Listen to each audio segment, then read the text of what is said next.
Hello, everybody. Okay, I'm gonna go back to my actual mic. Bye. If you need me, I'll be in chat. Thanks. I was uh, I was doing a recording earlier where I needed to get footage from a YouTube video without my mic getting involved, so I turned off my mic.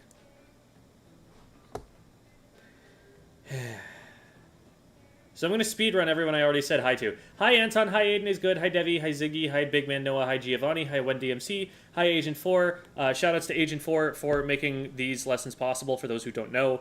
The Thursday lessons exist because they paid for 24 Metafy lessons that I could just offer to everybody else. So huge shoutouts to Agent 4. Hello to Blipblob, hello to Geek POV, hello to Ace Astro and David and Alpheon and Readily Available and Blipblob and Iron Squid and Fear Knight and Chaluna and Ace Astro, I said that already, and JR Hyde and Abra Escaped. Hello Forbid, I'm assuming is what that is, and hello Super Skip. Hello Soap. Yeah, literally the next messages that I was about to read down the list were the ones that were telling me that the mic was muted. Oh, man. Hello, Kevin the DM. Hello, Dried Cheese. Hello, Lumbread. Hello, Trext. Hello, Nixmalia. Or is it? Yeah, Nixmalia. Hi, Kai Kai. Hi, Umami Bites.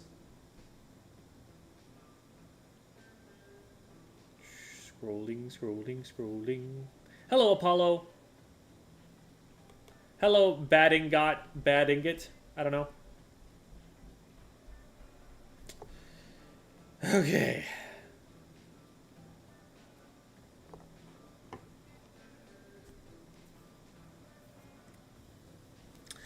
So, with that little snafu out of the way, we're gonna grab our VOD reviewees for today. I'm gonna set their volume really quick before I bring them in because I'm thinking ahead this time. Whoop and whoop. So that's those two, and Devi, feel free to hop in. We will grab a fourth there. I know Zara has brought the rest of their team, but that would mean that we have 6 people, which is more than 4, and that's all we can have. So for the time being, we will leave them in the waiting room, and then we'll drag them up when it's time for the VOD review. All right. Hello. Hello.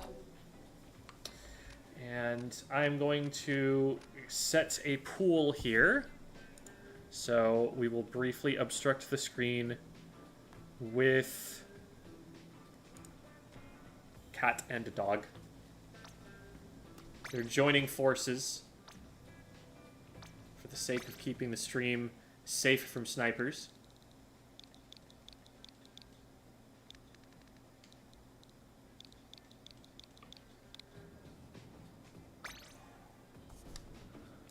Okay, I'm going to DM both of you the name of the pool. And also the password that I will be using. So there it is for Zara, and here it will be for Ghosty.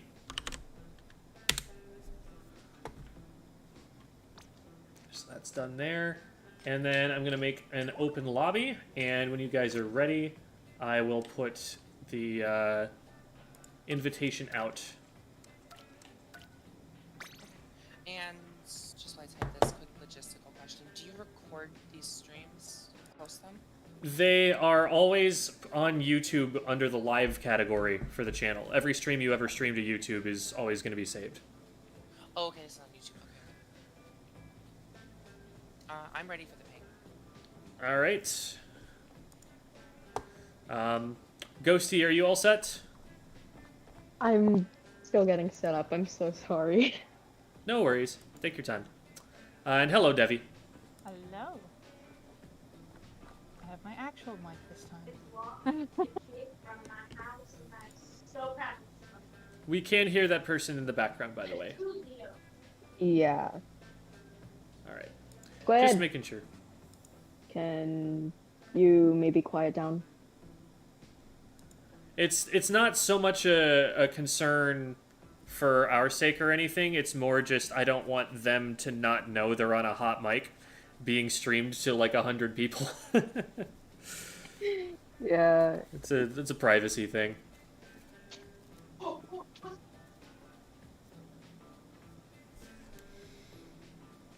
Alrighty. So I will put the invite out real quick. And so that should enable Zara to come in. And then once Ghosty's ready, we can do it again if they need it.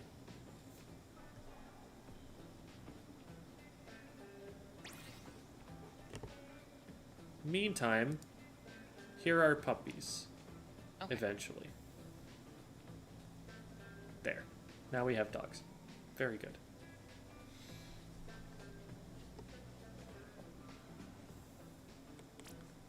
Alright. Hello, Am Watcher or AM Watcher. First time catching your stream, welcome. And hello, Cheesy. Gems Riz is something else? What? Thanks, I guess. I have no idea. I don't know where that's coming from.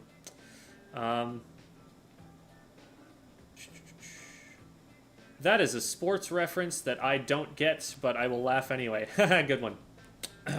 Did I do well? Hello, it's Ray, and hello, Aquatically, and Vacacia, I think? 42. Hello, Brickens McSnickens. Hello, Diamond Star. Hello, Lance. Hello, Crowsip.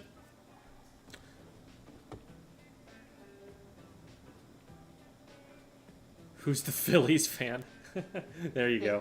Who is Apple? Is that Zara? Yeah, that's me. That's me. Okay. Have I run into you not too long ago? I feel like we've met And before. have you done SOS? No. Okay. I've run into this tag at some point during either SOS or an open, and it's like striking a memory thing to me, but it's familiar.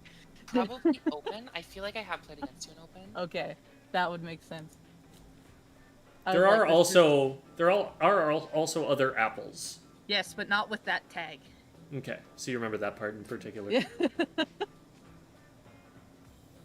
It's the tag that's more familiarity because I have like, you know, flatleg, like another splatleg apple, and then there's like a frontliner apple and that stuff. This one's different because of the tag. Does the end of Squid's summer school mean you're not going to stream anymore? No. So this is just the Thursday stream. The Tuesday stream has been going since 2020, and that's not stopping anytime soon. But we don't normally stream on Thursdays. The Thursday streams were commissioned by Agent 4, and they were commissioned for 12 weeks. So this is the 12th.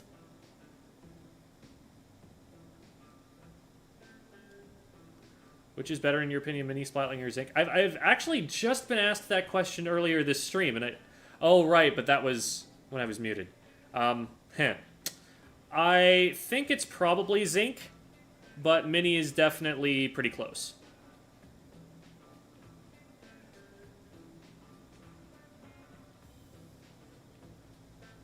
Oh wow, that's a story and a half, huh? Frequently hits home runs during somber, serious discussions from the sportscasters. That's funny.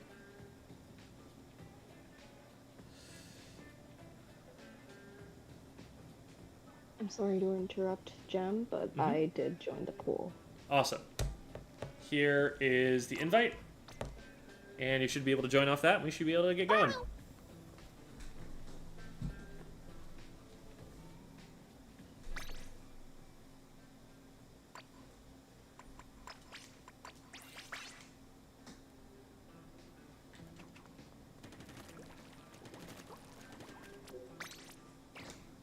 Alright, ready when everyone else is.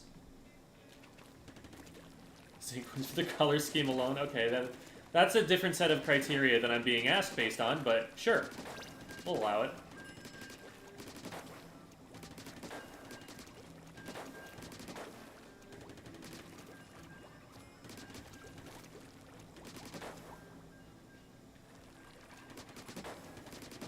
Alright, we've got a match. Here we go.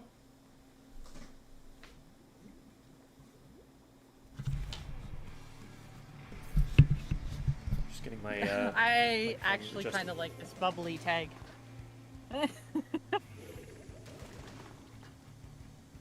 Riz, I know what Riz means, or were you explaining it to someone in chat? It's short for charisma. It's just the middle syllable of that word.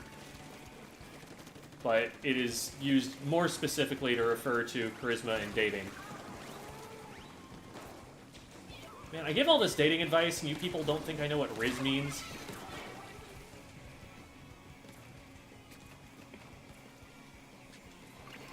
We might need you back, Debbie. I know. I have to wait for the knot. One drop trench. Oh, I couldn't squid roll in time. One's oh yeah, you got it. It's, no, I don't. Oh. It's got a bubble down there.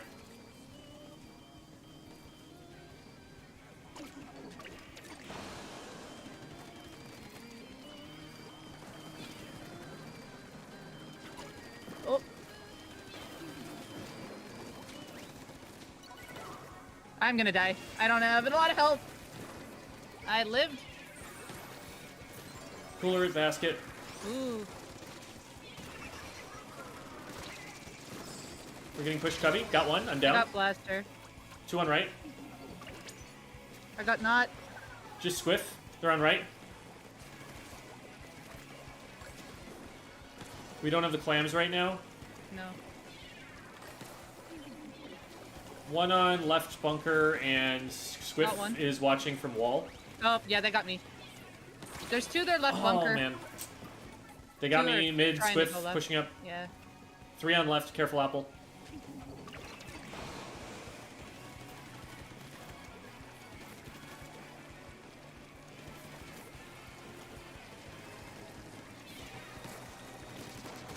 Got one. Oh, I got one. I have strikes. There's one on our One left. on left. I'll deal with this Squiff here. If I can. Squiff on left bunker. I'm gonna rush it.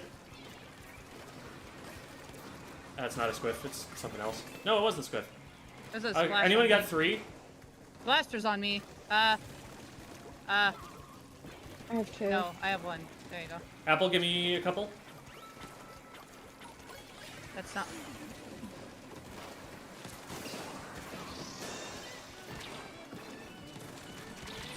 Alright, well, the crab dropped left to fight me. There's a bunch around the basket.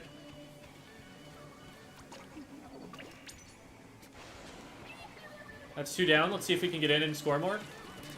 I only have one. Alright. I wasn't there in time. Hold mid. Trying to help Ghosty. Okay, I have strikes again. I got one with a bomb. I'm gonna have a power, and I'm just gonna come straight up.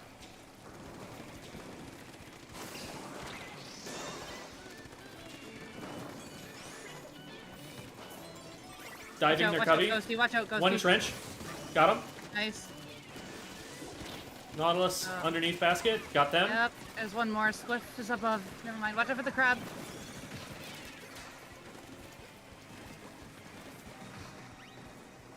I'm just gonna flank them. Alright. I'm at basket. I'm jumpable if we get a clam. I just need one. I can get one. Yeah, get it.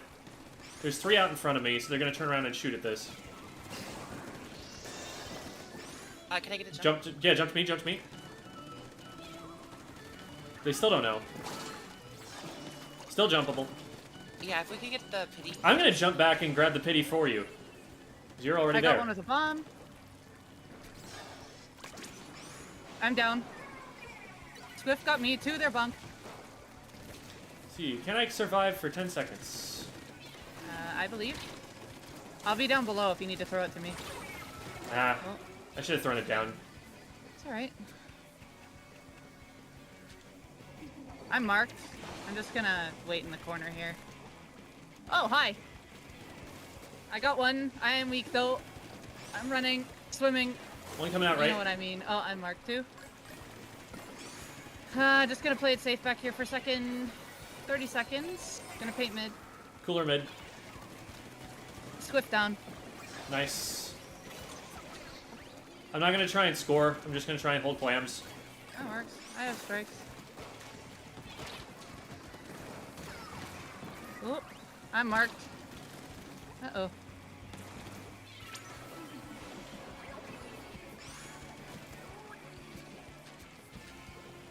There's one right below me.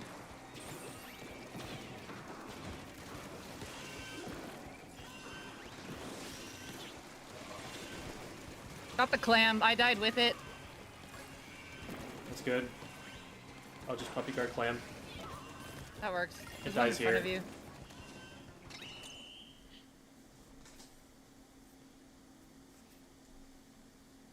Can you shoot someone outside their bubble when you're inside? Yes.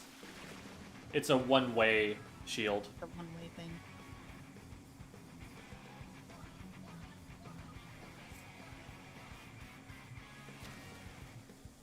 Yeah, first game fist bump.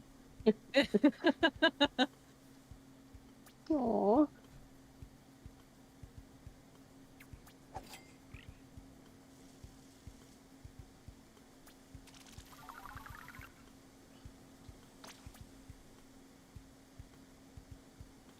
Good stuff, good stuff.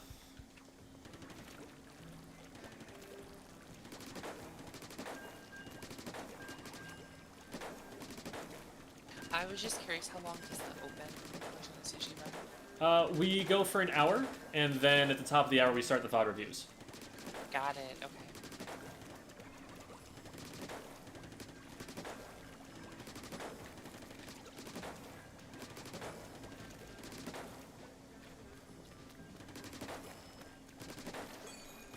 Really quickly, before we get matched again, I just wanted to let you guys know that I am really bad with Fallout. Don't worry about it, don't worry about it. Yeah, I'm not speaking much either.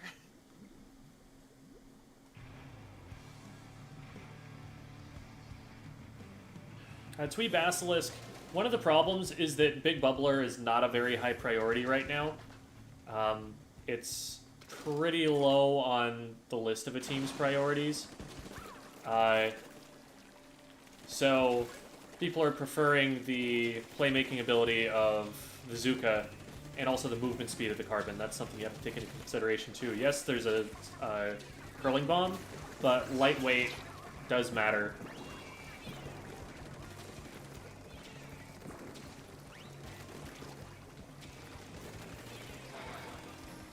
Oh, give me a sec. Traded the clam holder. One dropped The right. ball point's low, right? So yeah. focus mid, focus mid. One jump back. Yeah, didn't. Okay, that could have been a ball point. Here, I'm Oh. gonna throw a clam back so we can make one potentially. Yeah, I'm gonna hide in the corner for a We're second. 2 down. Yeah, no. We're 3 down.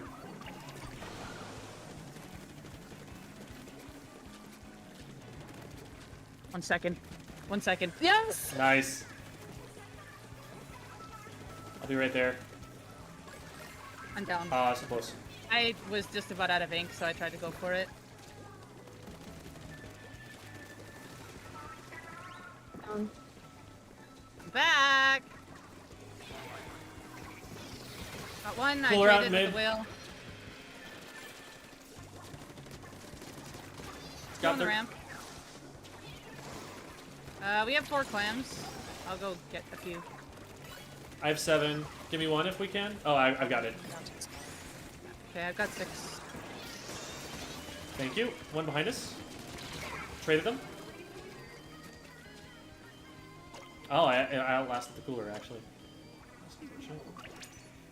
Got one. I'm out of clams. Oh, never mind. I have more clams. I traded.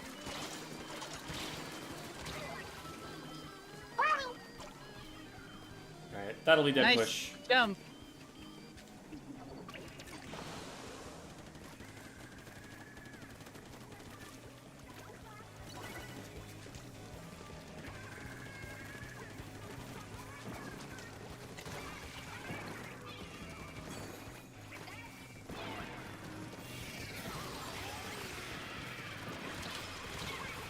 I'm down on plat. Got one.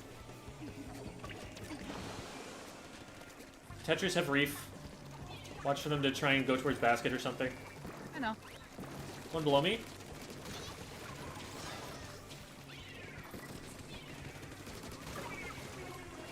I'm down on the right. Low. What? Left. Whoops.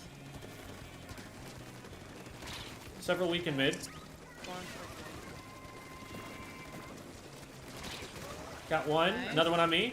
52. It dropped. I'm Nice. here, but okay. Oh, There's that car. They're They at jumped basket. back. They might be trying to give jumps or something. I'm chasing. Hit them twice. They dropped. They're weak. Nice. Cooler's gonna be our zone. I got one. Got two. Give it That's Good three. stuff. I'm gonna drop Then I this have- street and start pushing from there. Wait.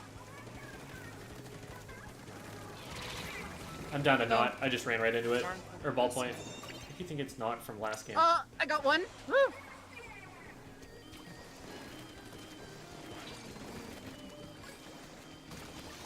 Someone dropped. Came up.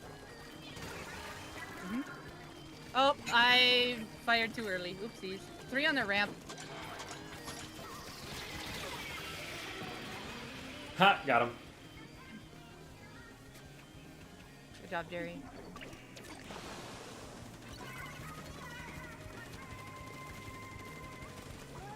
Two down.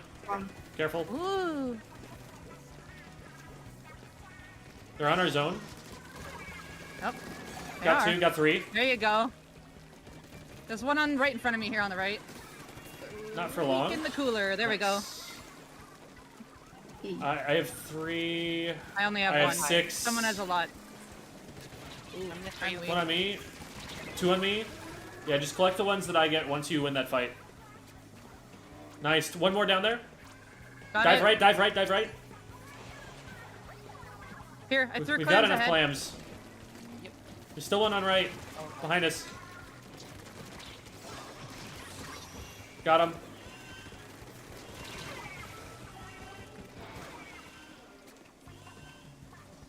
One more on ramp. Nice. Good stuff, Debbie. Well, I blew up to the bomb, but thanks. I tried to go backwards. I didn't go back far enough. The way you said Debbie sounded like Daddy for a split second. I was like, whoa. No. No, that is not what I said. I know I have a lower tone voice, but I don't think it's that low. Oh my god.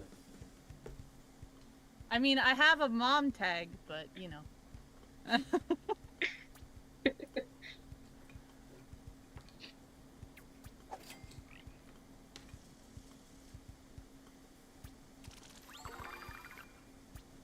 Trying to practice callouts. What's a good way to learn all the terminology for the map? Literally memorize it like it's a spelling test list. Just look at the map, figure out where all of them are, then cover up the words or like look at a blank version of the map. Like you can find a blank version on Sendu and then the callouts version on the lists. And just look at the blank one and put your finger on a spot and quiz yourself on it. And just do that a bunch. Every time that map comes up in solo queue or something, just keep quizzing yourself and going back to the list if you forget one. It's a memorization exercise.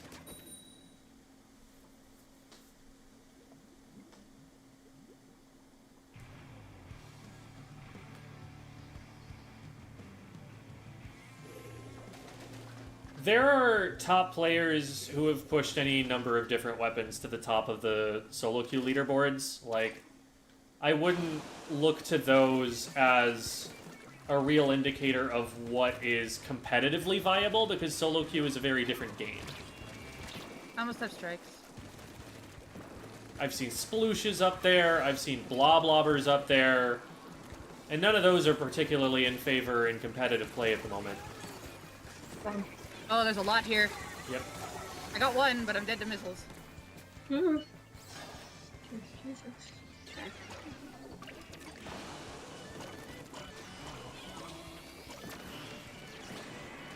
Dropping right and starting to push in. One coming from right pit. They're trying to score. Got the squiff. One on There's top one left. on our I'm plat. gonna cut them off. Nice. Got them. Nice. Sent out a storm to retake. Cool. I'm gonna take the right hand side here. One in our Wiper's cubby. fast. Hit him once. It's the wiper. They're still pushing. I'm down to Wiper's wiper. on the right. Okay. Wiper's still left trench. They're coming I up on see our them. left. I traded with them. There's still one in hill, and Swiffer was on the right, but they could be left now. Got one. One still coming left. One in mid. Yeah, I see it. I think Oh my Swift's God, I missed. watching the left. Not anymore. There's one more, Jim. Yep, I'm aware. I got him. Thank There you. go. Another one. Wiper in front. Wiper in front. They got me. Got Nice. Viper. We have control of that side now. They're on their bunk. I'm pushing their basket. Got one. I'm down. They have bubble out. Oh, Wiper. I got him. Two in their trench. I have strikes. Got one. I'm down to the other one. Yeah, I'm gonna sack that. I have some jumps. Sacrifice the clam. Okay, I'm just gonna wait. Choke. 2/3 cooler. I'm marked. Cemetery. Cooler out by cubby. Yep, heads up. Oh wow, I grabbed it through the wall. Storm up towards their basket. I got Swift. I'll be able to open the basket. We're 2 down. Yeah, I will not be able to open the basket in that case. Two in mid, pushing They're left. on left. Oh, Got the Viper. I got bucket. That's two down. One's on There's left. there's a beacon on left, so they're gonna be coming from there. I'm down on left. You got that, Got the one nice. on left. It's probably a wasted cooler. Okay, I've got. See if we can get that strikes. beacon. I have Oh, strikes. sweet. Yeah, there's a beacon there. I'll see if I can go for it in a second. Oh, machine's on me. I was thinking just a bomb. There we go, we got it, nice. Yeah, I didn't have enough ink. One in for mid, that one in mid. bomb, They're One pushing me drop from mid. left. Two of but, them. I'm here. I'm still being got pushed. one. Nice, thank you. Watch out for you. I got solo Oh. missiled. I'm just gonna run away from that. I got 2. Thank you. I'm at their basket. One on never right mind. still Swift in mid? cut- No, machine caught me. Machine's on their bunk. Swift right, machine bunk. One pushing me on their trench. Also, thank you for the raid, Devil. Devil is a fellow competitive player. He's played for You've seen Wakamoto, has Oh, played for no. Acropora. Lots of teams that Gem, have been. Gem, in front of basket. 2 seconds aware. here. Oh, wait. Well, Coming around left. now I got sniped. Okay, I'm gonna... Do we have a pity? No. Oh, we need to climb then.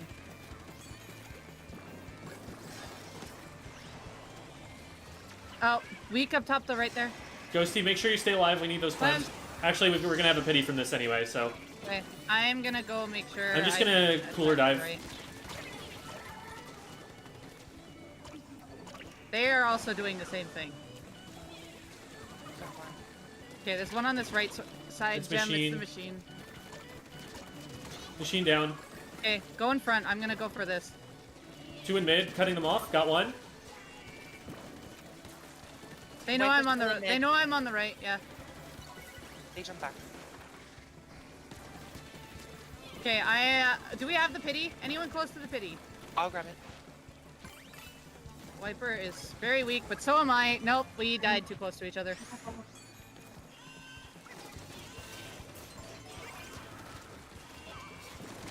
One pushing left. Yep. I'm gonna need help here. Storm towards black. Okay. Three there. Shoot, watch me. You're gonna have to jump Just to me. yeah, just go for the jump Go for play. it. Yeah. We've got to jump. We got to jump. Jumps. No. Yeah.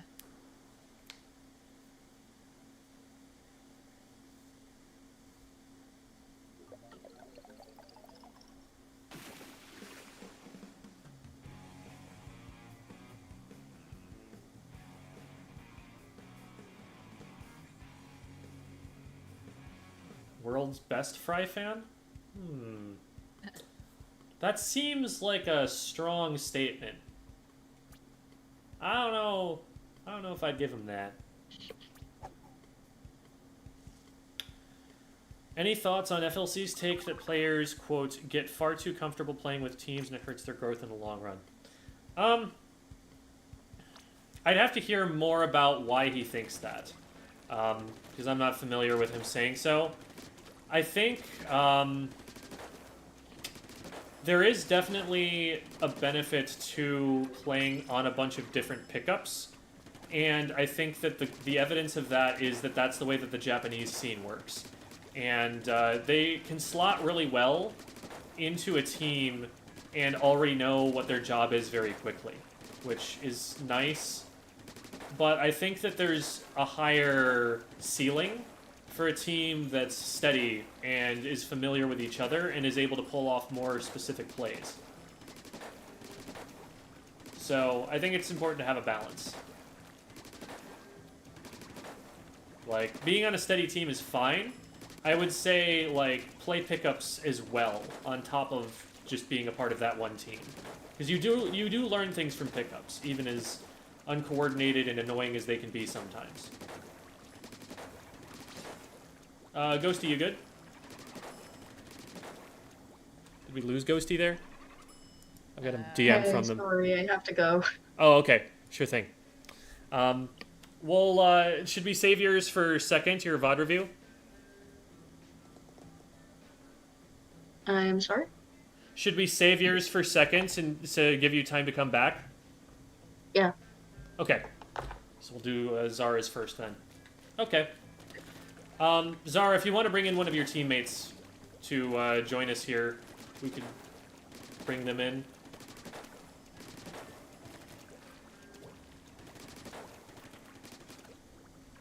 Okay. I'm just messaging them. Sounds good. If they're still there in the voice chat. Oh, yeah, they are. Just which one should I grab? Because they're there, I can pick them up.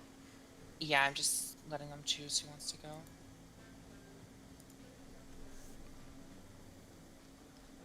Who's FLC? FLC is really one of the only analysts in the scene. Like, one of the people whose primary objective is just to analyze the game. There are other people who do analysis, but he's really the one that has had the most influence. The terms skirmisher and slayer and anchor, like, all of those came from him. He coined those. So has had a very large impact on how we view the game. And if you go back and watch my videos, I will make reference to FLC's theories.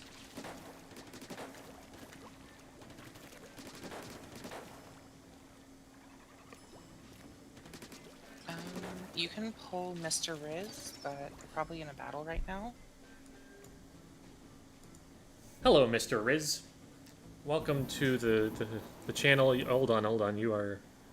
You've got some loud white noise going on there. Okay. Back down to a normal level now. Hello. Can you hear us okay? Hi. I think you good. Are you in the middle of a match? Just finished my match, actually. Awesome. Okay. I will DM you the information for how to join this lobby, and then you can play with us.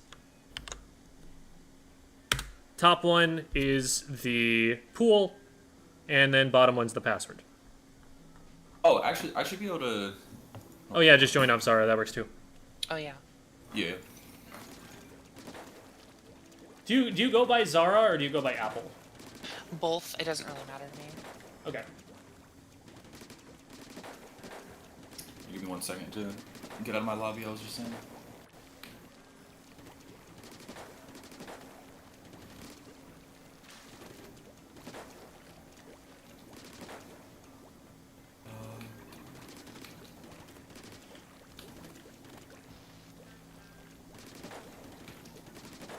Alright, I'm joining. Grizzly. Oh my god. Oh, here, let me switch off his app. Oh, okay. I can... Zap isn't my first choice either, so I'll just go 52. You can stay Zap. Alright, I guess that works.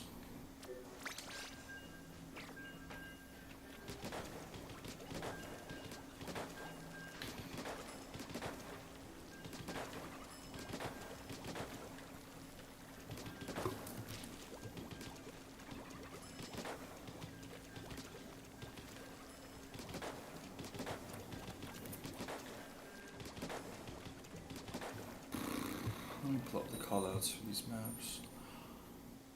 By the way, Zara, at some point, I'm gonna send you callouts for every map. I just haven't done it yet. I already have those. Thank you, though. Oh, is there like a channel in the server for it? Probably. I can. I'll post them. You should. That's a double bomb, Junior. Yippee! He doesn't love splat bomb.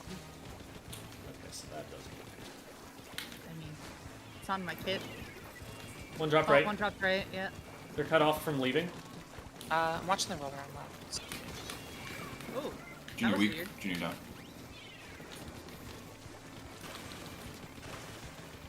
Stamper down. I'm painting for drinks. I'm gonna pop them in on their zone. I'm gonna pop them on their zone. Oh, we're getting a flank and zap. They're done. Oh, I. Traded. Let's just move That's forward. It's just the roller up in front. There's the roller. Yeah, the roller's in the middle. They're fighting me. Got Oh, him. we're- Okay. Someone's still behind us. There's someone under bridge Got two. on our right Yeah, someone's side. on our street. Apple here. There's another one up front here. Just come with me. One's on our street. It's a junior. They pop bubble. There's a bubble under our beat under We Our can goal. score. We can just score. That works. Popping drinks with us. Uh oh, They're coming over top mid. I got one. The one who is at our basket. Roller came up wall. In top mid. I'm going after them now. I'm pushing them towards you. Oh, some roller got me. Yeah. I was looking at ones in front. Oopsie. I'm down. I still have a storm. Roller Nice. down. JP's mid. Junior bombed me. They're just Traded zap. unleashing bombs. Yeah. Devi, they're still on our zone. I know. I'm just going around. Okay, Risley probably needed help there. I'm We're down. one down. There's two. I've got one. I got two. Nice. I'm getting drinks. Be careful with pushing. I'm getting drinks. Two there. They have drinks themselves. Point censored both of them. I'm gonna pop drinks on our zone. Right. One One weak drop and right. got him. More so in bridge. I need help on right. I'm on One right. bottom left, two trying, bottom trying, left. Trying. Thank you. Sorry, I didn't. couldn't Got do roller. lots of time. Someone's coming up by our basket. Oh, I see this. It's a junior. Junior pop bubble. I'm gonna give you a present. They have They're, a jump. they're jumping it in. Oh, Fighting the junior. Junior down. Fighting Stamper. Stamp's weak. helping with stamper. Floor There you ramp. Got him. Down. Nice, nice. Can we? That's There's delayed just light. one in mid. Alright, they're down. They're down. Last one's gonna be ramp. The first one up, I should say. I'm down. I also but you have guys can drinks. probably get it in.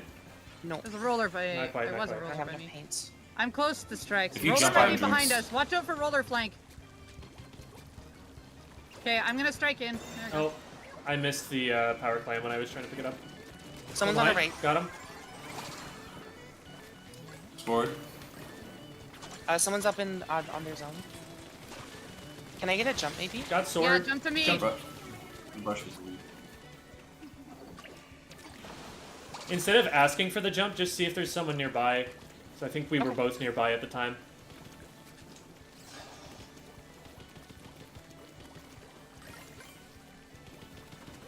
Oh. You guys keep it open? No, I never mind. couldn't. Lots of stuff. Words. You're fine. You're fine. I'm gonna pop drinks on our zone. Okay, ramp is clear. There's some below it. I'm watching the approach on left. Going in on right. Pushing up a little bit. Got with you. zap. I got you. One drop left. Oh, you're far Thank you. forward. I got roller. All alright. All One of us more? are basically here. Use We have That's a two lot. down. Are we Can I I good? don't get have any clams? clams. Clams? Yeah. I The don't have. clams. Right here, right here. Oh, they have a jump. They have a jump.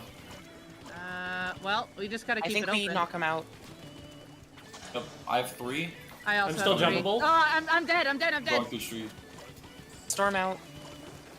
Okay, I'm gonna just be gonna near keep our it open. basket if we can't KO it. You need one more. Nope. Last one. Last There you one. We go. got it. Okay, good.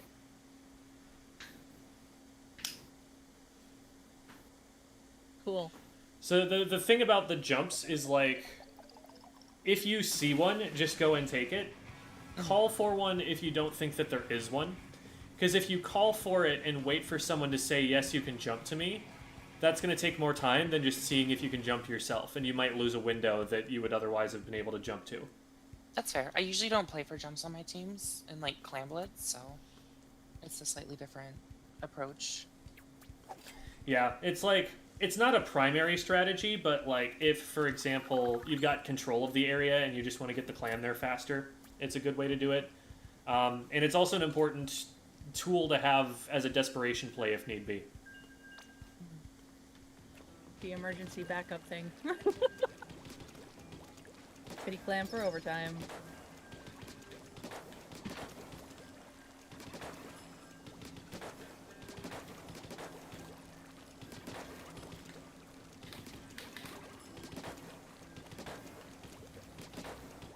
How to counter gal with splat dualies. The problem with dualies is that if you roll at me, you're committed to that movement. Whereas I am a shooter, I am never, through firing my weapon at optimal DPS, going to just like get myself completely stuck. So if I have a wall out or something, and you just like dodge roll, and I'm able to keep the wall between me and you, you're just stuck there, and I have a wall, and you can't hit me, and it's massively in my advantage. So you need to like get me to commit the wall and then like roll around it or something. Same You also have to be aware of the fact that I have better range than you. Were they running a Tetris before? I think it was a stand. Yeah, that's the only difference. Mm-hmm. But otherwise, the rest are the same. One drop left. I'm almost have strikes. There we go. Waiting for drinks. I'm gonna pop drinks in our bunker. Right on snipe actually. You jumped in. Oh, roller duel, right? They jumped. Oh, there's Jumped another out. one. Oh man, I missed all the shots on the Tetris. They're coming up top left. There's one in trench. Yep, I hit it My twice. storm towards mid. Got one. Nice. They both have bubble. Two on the left. Watch for the flank.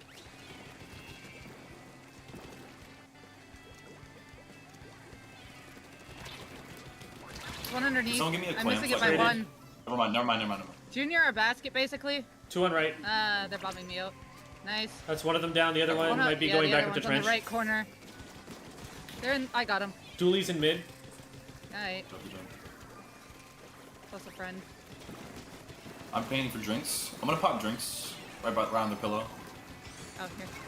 Oh, I got two. Oh, there's a bunch of clams. Yeah, I got a few of them. One Okay, we running just away to come- left. Oh, Just go. I'm on me. Storm's out. Got two. One in the bottom left. Got Hit him. him twice. Thank you. Oh, one flanking far around. Oh, one going to our street. I'm gathering clams if we can still do that. There's a junior in our street. They're pushing. They're Yep. kind of under basket. It's I fine. can't push them. They pop bubble. Oh, I don't have any. Oh, I have got some to one. stall. Nice. Roller's just in behind. I'm one shot. Ooh. The bomb. I got double damage. Watch out. I have one more to stall, and then I'm gonna be out. Traded. We're two down. I pushing have to back jump in. out. That's okay. Alright, that's fine. Your jump might not be safe. Back up when you land. I'm okay. I'm gonna pop drinks on bridge. Oh shoot. This is where I retreat. Hold the corner. Roller in trench. Roller in trench, pushing our flank. I hit him once. Nice. Go down. I got Tetris. 3v2. One in Got trench. another. Nice pick. Thank you.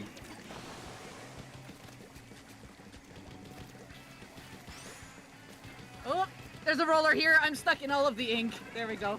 Not my fault. One in Don't worry, trench. don't worry, They're don't weak. worry. They're down. There's one on the bottom left trench still. They haven't gone Hit up him the once. wall. Oh, Ow. no, Tetris. There's another one coming up roller left. got me. Roller got me. 2 on left. 2 on left. They're down. Tetra's down. I'm jumping out. I'm down. I'm just swimming in. There's a bunch on left. We can try and bomb them. There's 2 in their Yeah. street. They're starting to push up trench. See that? I'm gonna threaten to go street. One went right. Nah, Our the basket roller got was it. on me. Roller coming up left wall. Tetris below. Yeah, I see. One trench. Yeah, Tetris. Tetra's in trench. The one Nice shot. pick. Them. Thank you. Okay, storm out towards their basket. Rollers. Oh, Alright. roller! I'm gonna go Oh, through the storm and flank. Okay. Okay. I'm in There's behind. two on You you. guys can jump to me and get Yep. drinks. I'm getting chased, so I have to back up. But I got one. Nice, I got 2. I think they executed themselves on my wall. Got one. Scoring. You'll never take me alive. Oh, roller got me. I didn't see where the roller was. Yeah, you guys have safe jumps. Nice. I do. Ooh. One pushing trench. They're down. Hi, roller. Roller. Roller on bridge. Down. Watch I out have for auto. strikes. Nice. I'm not jumping. I gotta do this. Got one. I'm Oh, gonna watch flank. score. Watch flank. One on our zone. Actually, Pop I'm up gonna one zone. fight this. No, I'm not. 2 in front. 2 in front. Still 2 in front. Yeah, I know. I'm just not risking it. We should Roller try on and the wall. hold lambs this all. There's a junior in trench, I think.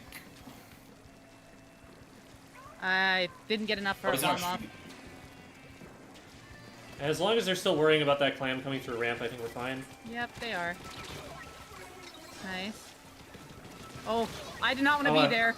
Yeah. Junior down in trench. I did. Hey, I had press jump back for you the- guys. I did press Riz, but it you know, I didn't. You guys can jump to me. I have drinks when you jump. No. Oh, you guys. That's fine. Whoop, I'm down to Zap. They're gonna score. I'm weak. I got Tetris. Got one. Roller's bubble is really small. I'm There we guarding go. Oh, the they clam jumped, here. They jumped in. There was one in here. Never mind. I saw something. That was weird. It looked like that they jumped. I'm not kidding. I could have sworn I saw somebody land. That was so weird. Maybe you go back and look at the replay and figure it out at some Yeah, point. I had a weird moment in SOS yesterday too, where a Tetris that castered up. It was undertow, so I was on our snipe, so on the top left. They zip castered up, and then, for me it was like they were behind, but I was like, I don't think I'm seeing things, so they fell behind the wall because you can stand there on that little ledge, and shot through the wall, and I'm like, huh? Because I saw them go behind, I stayed there, but apparently what I was seeing is not what was actually there.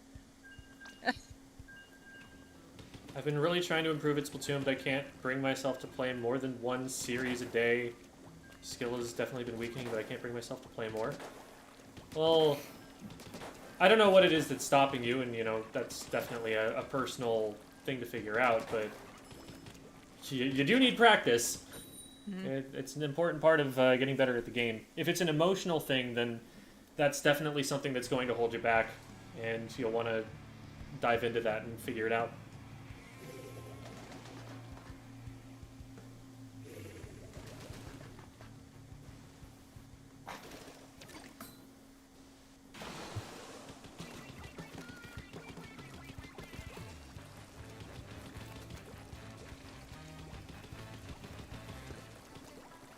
I have a good question. No, I'm not like watching the stream or in chat, but I do have a good one. What would you say, like in your opinion, this is probably gonna be unique, but what was the hardest thing to learn about competitive Splatoon? I got one, but there was one behind me. Oh, we're 3 down. Oh shit. My bad.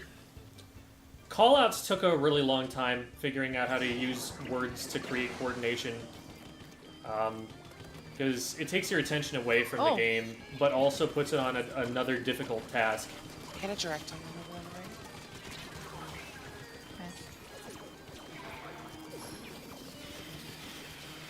Last one's retreating to top mid. Oh, they're on me. They're on me. I'm gonna go down to this. I'm not there yet. I'm gonna pop On ramp, drinks on ramp, and dropping I'll into pop basket, drop. basket. Got him. Thank you. it. Drinks on our zone. It's a jet. I'm being here. pushed by a spotter Oh, shot. there's a roller here. I got the Spotter shot on roller. the flank. Woo. 2 entrenched, got one. Another one dropped. I cut him off. I am zooked or something. Stamper, Stamper grab. low. I got Zuko. Don't go for it. There's one above. Watch out on the left.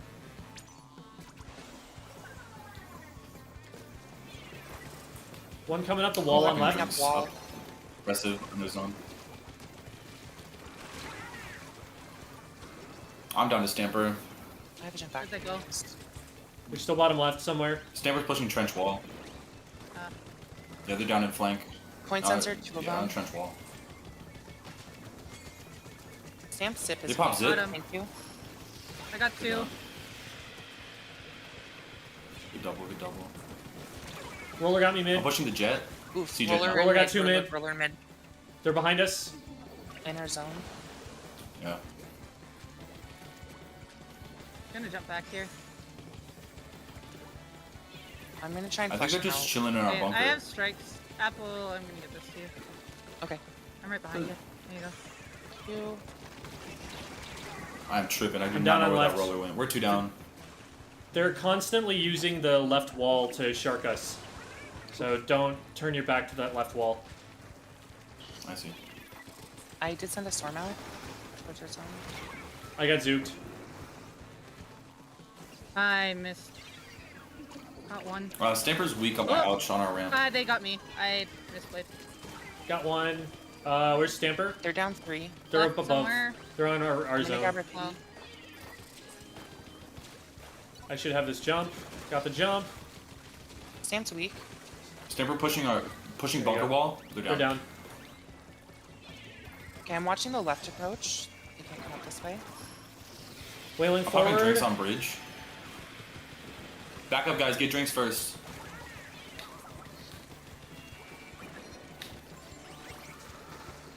And watch Oh. trench. I'm dead. Got one. Front right. I'm being pushed by 2. We're 2 down. We have numbers advantage. I am not far from you. I need help. I'm down. 2 there. Got one. There's 3 actually. Got 2. I'll be able to jump in another pity if one. we can score. Stamp's, I got 2. I got 2. Stamp's We on can't, their we can't. zone. I'm just rushing it. Stamper's weak. Aw. Yeah, I shouldn't have rushed that. They're 2 pushing the wall. Yeah, I Wall know. on. Those can be seen. That Make sure kind that of a- we don't all get behind. Oh shoot. that Yeah, we need help, Apple. Back up, help, Apple. No, I'm good. I'm good. Yep. They scored. There's still one there going up the ramp. I got them.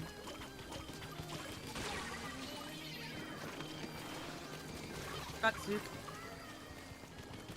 Alright, they're this 3 down. Let's jet. take some space. Jet's on their bunk here. Jet's point sensor. Wailing. Storm is out. I'll have strikes. Ooh. I might go down. Oh. We're it's 2 the same down. way. Yeah. Got stamp. Oh. My God, this is- We're 3 down. We're 3 down. Get out if you can. Yeah, I'm just gonna we jump. need to make a power. We have Oh no, we have pity, pity. but we I have are gonna need a drinks. lot of clams. I'm gonna pop drinks in front of zone. Carbon. There's too much Sorry, happening carbon on here. We had drinks. I got the ball. I'm gonna run for their side. Oh, No, I got caught. I don't think we're gonna get there in time. With the people I think that's game. alive. It's unfortunately Jover. It's Jover.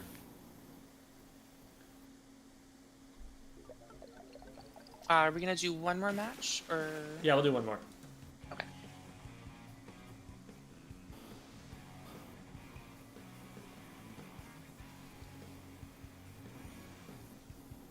I'm gonna switch off for this last match. I'm gonna play Wiper. Okay.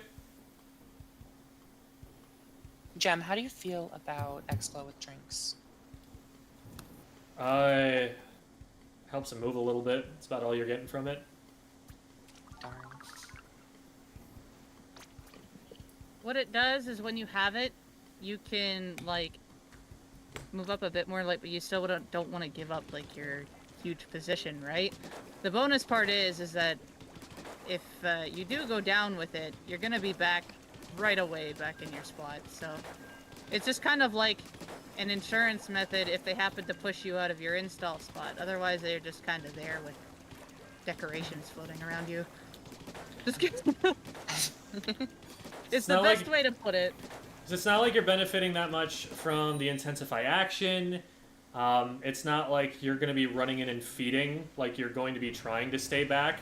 So I guess it lets you take slightly more aggressive positions, but you're still not doing any good just by dying. You'd rather be back, Yeah. and so that means you're less likely to be the one that goes down first. So If you have it and you have an advantage and it's cleared away to like the next further like point to stand in on and for like when you're pushing, you can use it to get to there pretty quickly. I've done that myself a couple times. Do you they're going to think... come around, right? I traded with Stamper. What was the question? Sorry, do you think that Expo wants Squeeze her on the 300 right. comps, or would it prefer something slower? It's Someone's more of a gonna- chip damage weapon in my understanding of it. Oh, Chip damage Stamper- or just straight up paint support. I got Stamper.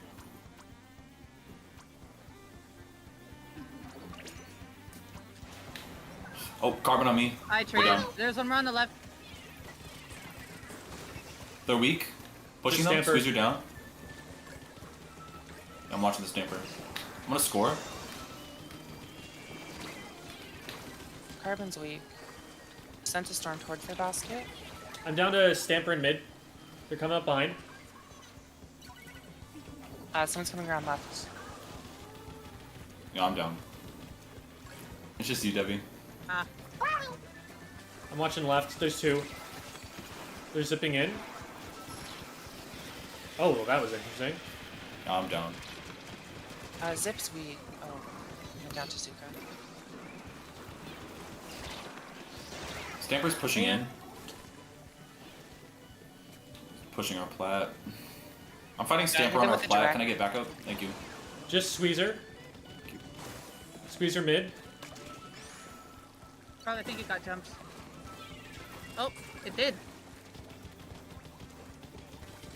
One dropped on me left. I'm down. Left pit. Stamper dropped off. Look out. Yep. Not look out window. They have double Zuka. I just realized. No, they have triple Zuka. Yeah, they got a lot. One in mid. Squeezer's Sharking. weak in the bunker. Oh, okay. 2-1. Two behind. Coming left. Coming left. Got him.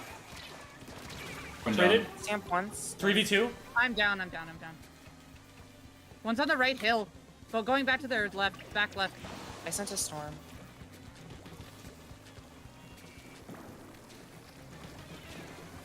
At least two left. One cubby. One on right. I'm down to I'm pushing Zuka. the Stamper in their cubby. There we go. Oh, Yep. carbon behind. Got one. Right pit. Fighting win. Carbon. Carbon in the right pit. Oh. I'm they down. look I'm to down. it. Yeah. Carbon jumped out. I jump out. Stamper on me on left. They got me. They're a basket. Anyone up here at the moment? I see them. Can I fight them? No. One in our bunker. There's majority. They're swarming down below. Yeah. Caves. They're using the specials as well. Well, that killed me, but they stopped scoring. There's one around left, and then a lot under I'm basket trying still. to get paint. I got one. There's one below me. At least I'm pretty anymore. sure there was. Okay, Storm's I don't know out where they for went, mid. but Got one. That's probably what was at Stamper in our basket. cubby. eluding you. Stamper falling behind to our bunker. Stamper weak. Stamper down. They're three down. They're three down. We should push in. Last one, bottom I left. need one for a clam. Help, left, help. On my ouch. I'm not over I there. missed. I've got 3 on me. Bye. Yeah. Minute. They're gonna score. Oh, Carbon underneath right with Squeezer watching. Zip on left, got him. Squeeze around me, One left. more mid. Mid. We're gonna get another. Carbon. Got one. Pushing squeezer, pincer. I'm jumpable. There's one on the Storm's left. out. Squeezer down. Now I'm I'm dead just now. rushing in. 2 on Yeah, left. push up. Watch out for Zuka. Nice. Got one. I'm gonna jump Carbon pity. sharpening two. in mid. Jumping pity. I got 3. Carbon's point sensor. Nice. There's lead. Just stay alive. Good lead, good lead. I'm going for points. All right, nice. If you. No, no. Hold clams at this point. I've got 2 on me. There we go. Majority. There's 1 left and 2 on the back right. I hit Snap twice. There's a lot in mid. 3 Any on the help left. on left? Yeah, there's 3 They're there. I pushing got apple. one. I did not. Down, 2 down. They're 2 down, they're 2 down. 2 on left. Got one. Other one weak. Got them. Nice. Throwing Jump clams behind in you. front. I'm watching for any flank. That's game. We're fine. GG's.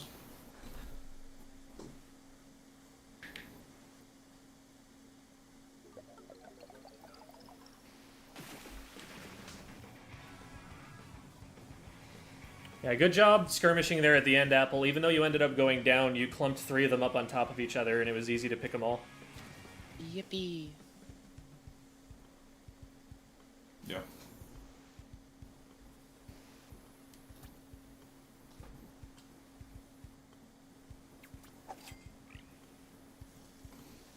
Gosh, this map is rough for Viper. This map is amazing for Expo. I was gonna go try, and I was just like, nah, I'm gonna keep using what I'm trying to actually get used to. All right. So, let's grab all of the other members of the team here. What's the name of your team? Tchotchkes. Tchotchkes. Isn't that a Polish food? It's a Russian. It's like a trinket. Oh, okay. I'm completely wrong then. I think there is a Polish word tchotchke, No. but I don't know what it means. You legitimately scared the crap out of me with that. Yeah, that scared me. Like, you actually made me jump. Squid School jump scare. Boo. Alright. All right. I'm going to grab the code, I believe it was. There, yep. Yeah, I sent the replay code. Hello, Squid School Nation. Gem Squid School. Could you possibly stream it to us? Because there's like Yes. a delay on I will. Okay. I'm going to get it all set up here first, and then while it's loading, I'll get that for you. Okay.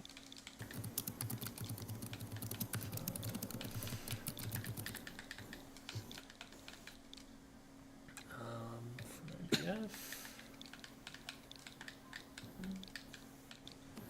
And 332W.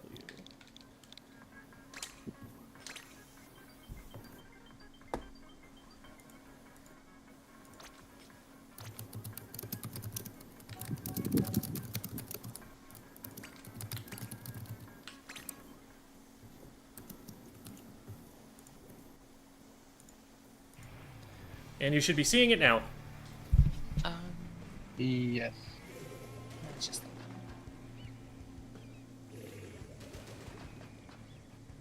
Cool. Looks good.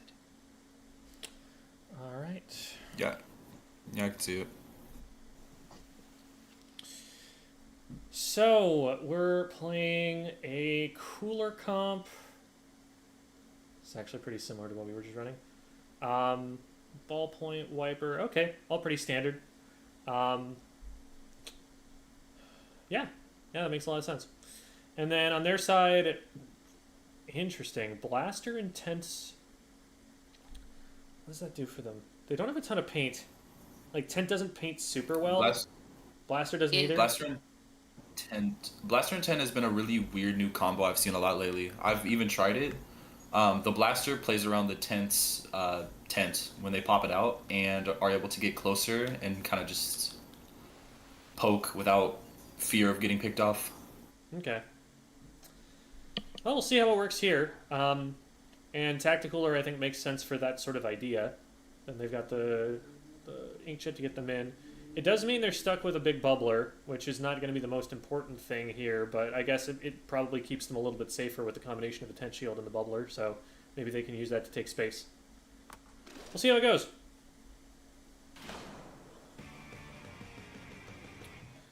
And I trust that we're... So the question here is, like, is this more of an individual VOD review or more of a team VOD review? Because if it's team, I want to do this from the overhead. If it's individual, I want to do it from the individual's perspective. Team. Okay. So let's see how it goes. We roll out, and we're picking up clams on the way, which is good. So Riz is poking alone on the left, and as long as they don't go in too far there, we should be fine. That's where the tent is. It's a great idea to lob torpedoes up over the top of the tent shield and have them come back toward it, because that'll force them to either tank the torpedo or be in front of the shield where they can be shot. So definitely go for that when you can here, especially since, like, we're just focusing on the tent. Something to keep in mind is that the tent itself, a lot of the time, is something that you'd rather ignore than deal with directly. The way FLC puts it, the way that you beat a tent is by not having to deal with it at all and fighting the rest of its team. It's going to try and take these angles that the rest of the team isn't at because it can be more independent because it can keep itself safe. But it's slow, and it's not going to do too much until it gets really, really close to you. So a lot of the time you can just, like, run to the right and fight the rest of its team, and it doesn't make it back in time. But, like, notice how now, because it made you guys stop before you got down your ramp, they have more mid-control than you do. They're poking towards your ramp, and nothing has precipitated that except for the tent shield being launched. So it's something to keep in mind. Like, it is a skirmisher. Its job is to take you away from whatever it was that you were trying to do.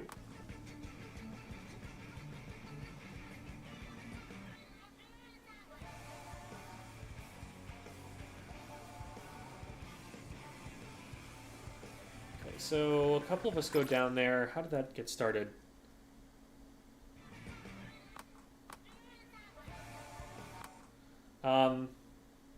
So there's a lot going on right now. It feels a little bit uncoordinated. We've got a fight going on the far right and also a fight going on the far left. So there aren't a lot of resources that we can devote to either side here. We really want to be trying as a team to only take one fight at a time. I talk about that a lot in a couple of my videos, and so if you've seen, like, my video on coordination that involves Zero's shot calls, then stop me now. But that video would be really valuable for the team to watch, because I think you would avoid situations like this if you were following those principles. But basically, if you take one fight at a time, then you can put all of your energy behind that one fight, devote all of your resources to that one fight. And even if someone's out of position to help with it, if they know that that one fight is happening, they can avoid starting a second one. Because the second one is going to have far fewer resources, and it's a lot more likely that you lose it. So you really don't want to split your forces like that. You know, it's like splitting the party in D&D. It's just not a good idea most of the time. So here, like, for example, Apple should be calling that there's an engagement happening on right, that, like, they're committed to a fight that's on the right side. And Rude should be hearing that and backing away from this fight on left, knowing that they're going to have no help with it. And on top of that, because they're fighting a tent, and it's very difficult to push a tent, and they drop themselves into a place where they just don't have anywhere to go from it. There's something that went wrong coordination-wise for those two fights to happen at the same time. You want one fight to happen and then the next one. And you want to be able to put everybody on both of those fights. Because otherwise you're more likely to lose both of them.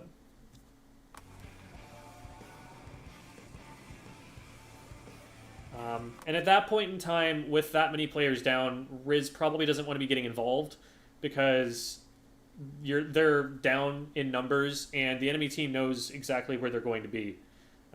They're going to be in between them and the basket. So it's a relatively predictable exposed position, and it's also at a numbers disadvantage, so they're probably just going to run you down at that point.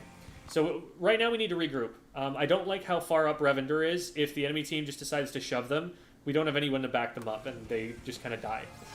This is a really easy position to stagger in. So good on Revender for staying alive, given the situation. The basket is open. We want to be getting bombs underneath the basket. One really good thing about your comp here is that you have multiple lethal bombs. You also have the fizzy. So if you just spam those bombs underneath the basket, it's really hard for them to stand anywhere that they can throw clams. And so that'll give you some time to figure out where they are and move up without kind of just rushing in blind. Like, you now have seen who moved away from the bomb, and you have a rough idea of where they are before you try to engage. And they don't necessarily have the same of you because you've moved since you threw the bomb. The big bubbler that gets put underneath is definitely a big problem there. Hey, it's a raid from Igor. We'll wait for our Ewoks to settle down there. Thank you for the raid, Igor, and welcome everybody. So that big bubbler is definitely a problem, but one thing that you can do is bring Revender in on the side of it, maybe have them throw bombs off the backside of the big bubbler. And Rude can be trying to like angle them up and down and land on the backside with those bombs. But at a certain point, you kind of just got to shred the shield and get it out of there so that they can't just score there. But we really need to get control of that area underneath the baskets, like we both need to paint that area so they can't move in like this, and we also need to have like lethal damage threat there, because I think they didn't score very much, but I think we could have made it so that they scored less if we just walled them out with bombs, if we just kept paint down there. We were a little bit hesitant to really get started with the defense there, and that gave them an opportunity to set up the big bubbler, I think. So far, you know, no major mistakes, although, again, Rude is out there really far without any support from the team. That might be an individual thing for them to work on here. So they probably should die for that, yep. So that's the second time that Rude has taken an engagement on the far left side without anybody being in position to help them, diving into enemy ink and going down without getting anybody. Okay, so we're a player down, so the goal at this point is just kind of to stall for time. I think the inkjet is mistimed there and mispositioned, because inkjet is one of your primary ways in. It's a special that you want to use to be starting a team fight. And right now, you're the only one on the right-hand side. You're a player down. So there's nobody to run in with you. And even if there were, on that side of the map, trading would not be worth it. And you're up against a couple of weapons that have spread shots. Like, you're up against the tent and the blaster. So they have an easier time than most weapons hitting you up there. You got to be really careful where you're using it if you're going to. So if you're going to use it, I would say use it from the high ground and don't actually move out into mid. Like, take advantage of the height that you have so that you can stay out of range of the shorter ranged weapons. But also, you really want to be doing that to either flush someone out from behind cover so your teammate can fight them, or to just back up your teammate as they go in, and you're in position to do neither of those things. Okay. So lots of individual plays happening here is the theme so far. That, like, in the neutral game, we're kind of just picking a fight as an individual player and going for it, and I'm seeing no movement from the rest of the team to indicate that that fight is being called. When you call fights, your team can rotate over to them and at least trade back and help you. But if you don't call fights, we get into positions like this right here, where someone's on the left ramp, someone's at snipe, and someone's taking a fight on the far right. Nobody can help anybody else, and so we're just going in one by one and dying. Again, I really don't like how Rude is rushing in like this. Like, Everyone else on the team is backing up for one thing. We're still a player down because we're staggered. 2 players just went down, Apple and Rude. And the fact that they're like rolling is that drop roller, or is that just like the speed that they're swimming in with? It's probably speed. Okay. Yeah, that's stealth jump. Okay. So so they land, and then they just like immediately sprint forward while everybody else is running away. If your teammate is running away from an area where the enemy team is, that means that it's probably not safe to be in that spot. So when Rude rushes forward here, TK and Bobella may think that they're shooting at Riz and see Rude there in the same exact spot Riz was at, and just like continue to chase them. If you're going to do this, at least take an angle that Riz wasn't at, because now everyone's just going to spot you. You're on enemy ink, and you should probably go down for that. Yep.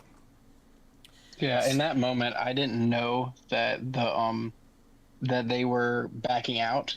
It was just out of nowhere backing out, and I thought we were still pushing up. And that happens. I feel like that happens a relatively large amount. So, 2 things. One, you should probably know that they're, if anything, going to retreat by the fact that we're at a numbers disadvantage right now. Okay. We had already lost Apple, and you were still respawning, so at that time there were only 2 members of our team and 4 members of their team. So that's one way that you can keep track of like whether you should be backing up or pushing forward in the general case as a team. Just always be keeping track of that. To that end, everyone on callouts, and I don't have callouts here, so I'm not sure, but to that end, everyone should be calling out every single time that they go down and every single time they get someone, so that even if you don't check at the top of the screen, you still should have a pretty good idea of what the numbers advantage is on like who has the numbers advantage at that time.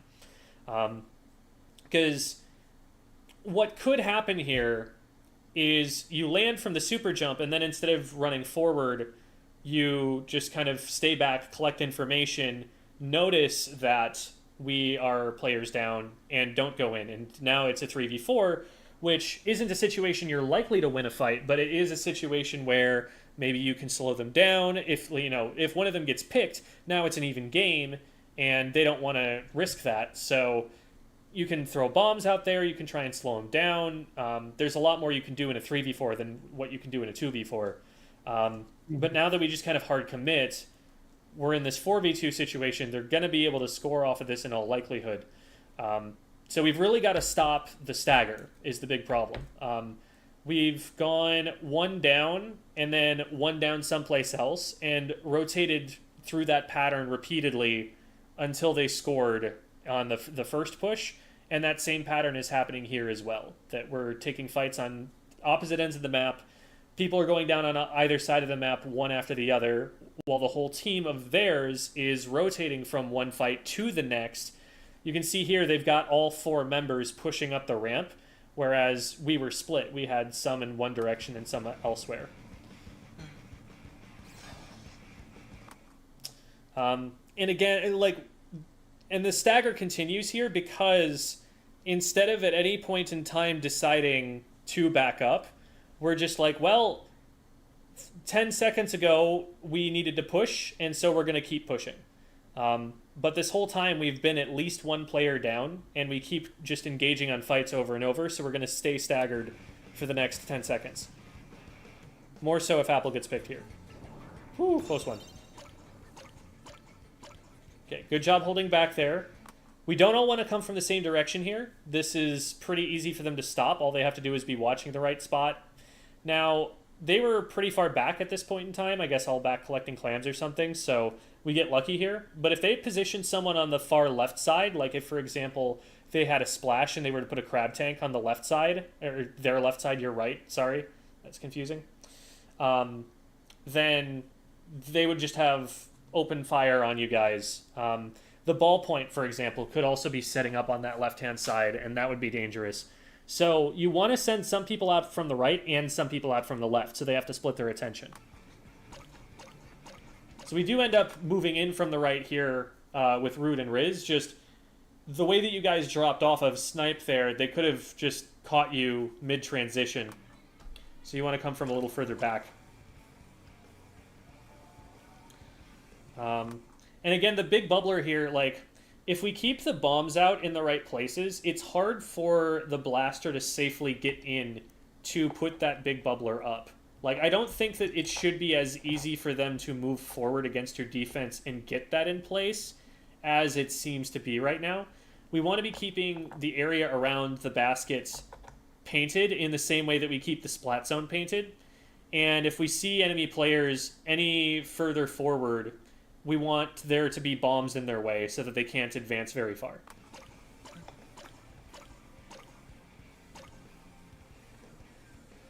Okay, so the inkjet goes in, and that means we should rush in as the rest of the team. Good job following up on that play. That was really well coordinated. Good stuff. There was clearly like a call out that was made for everyone to go, and everybody went and took the fights, and we only lost one and got rid of most of them. So, well played.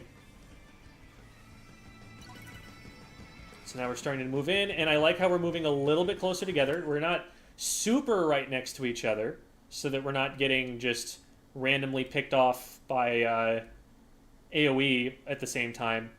But we are close enough to be able to help each other, and that makes a big difference.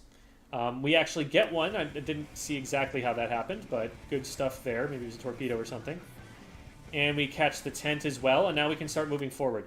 At this point, we really want Rude to be further up because the team is starting to win fights. And what we could do is put Rude over the top left grate and have a flank that we're threatening. And that would help pinch the players at the basket. So that would be something they can do when they fall this far behind physically on the map, the rest of the team. Looks like we're charging for strikes to get those for the push. But in the meantime, we've been staying pretty still, and they're able to like get jumps in here. When we have that advantage, we don't want to let them stand still. We want to keep the pressure moving forward until they have the numbers advantage that they can contest us. Because now we're going to need to actually win with a special push instead of keeping them staggered by just running them down when they're at a numbers disadvantage. Okay, we do get 2 though, which is awesome. And then we pick off this attempted flank. So good job on the front line to still be at an advantage after basically being in a 2v3. I like the strike locations, but here is where flanking left would have paid huge dividends. Look at where the enemy team is. We'll just pause it right there. If someone comes in from the left-hand side, you have the back of the tent. The ballpoint has to turn right instead of looking forward. And now there's a much better opportunity for someone to move in from the front door. But as they're, spread out right now, the front door is very firmly locked. There is no way in, and throwing those extra couple clams is probably not worth it, given that it's 71-10, and we need to play for maintaining mid and getting as many pushes in as possible, more than we need to play for those last couple of clams.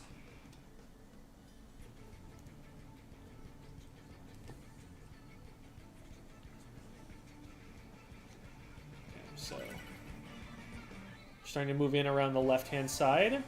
And this is an opportunity to come back and flank the tent if we want to. Do we know that the tent is there? It almost feels like we don't. So I'm looking at this from the top down. And what I'm thinking is, so we'll get back to it. Like, the tent isn't exactly making their position unknown. Like, they're firing shots over here on the right. And from the position, like, Rude and Revender are in, that right side push should be very visible if you're playing your camera angles carefully. Like, right here, with Revender starting to shoot the shield, this is a great opportunity for Rude to go in on the tent player. To start, like, shooting the back of the shield, to start painting this area that the tent shield is painting. But it looks like Rude just doesn't notice that they're there or something. And we end up getting flanked by the Brella.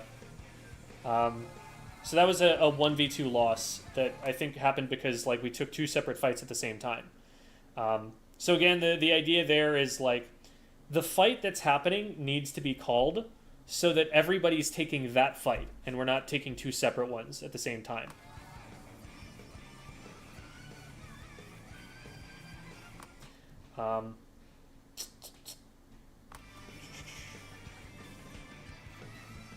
So Riz goes in and has a great hammer. We're going to be able to drop down on this blaster. Good job. Rude's poking forward. Rude needs help. Rude needs help. This is, again, a position where we need to be moving forward and stopping them from getting jumps in. Like, Rude has the right idea here. This is not over-aggression on Rude's part. Rude needs the rest of you guys to push up with Rude. Because this, like, you have 4 members and there's 1 NZAP that's in the way. They should just be getting obliterated right now. But we're too slow to push up when we get that advantage. And so now Rude gets isolated into a 1v1, ends up losing that, and that really hurts our momentum all of a sudden. Now we're getting flanked from one side. Now our clam holder goes down because they're visible. Like, so I think one thing that's happening is that we're staggering, but another thing that's happening is when we do have advantages, when we do have numbers, we're not all moving forward to actually press that advantage and keep them from being able to amass a defense. Every single time that we've won a fight so far that I've seen, the enemy team has backed up a little bit, gotten jumps in, and then just stopped you as soon as you got to their ramp or something. And if you move with a faster pace forward after you win a fight, you can make it so that there are now 4 players up against their 2 or 3, and they have to back up even more. But because we're winning a fight and then not taking spaces quickly, they're able to just regroup and stop us from further forward than they should be able to. So that's something that's really inhibiting our offense. So Apple ends up in some trouble, tries to pop the inkjet to stay safe, but good follow-up from the rest of the team there. We do need to know about this flank on the right. That should be very visible, like that's burst that's coming around the corner there. So we do know about it. One danger here is that they do have a pity clam, and if we leave that player unattended, they could just super jump the pity clam into them. So we do kind of need to deal with that player who's behind us.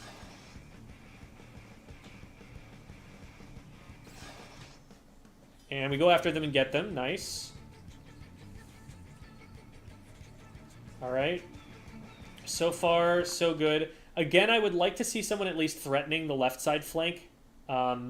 Like, as Rude, if you throw strikes from that higher up position, it might give you some better angles towards the enemy basket. And you could kind of throw the strikes on your way across to that left side flank. If that's a way that you guys want to play it. So, Revender's going in to try and score, but too much crossfire. We get backed up.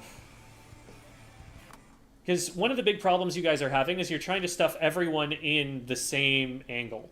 So they're able to just form everybody up in a firing squad and cover that very narrow choke point.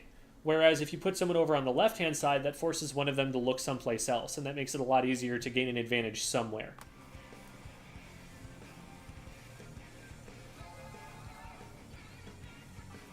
So Riz is dropping out right. This is a great opportunity to go after that tent. We've got both users of lethal bombs on opposite sides of the tent.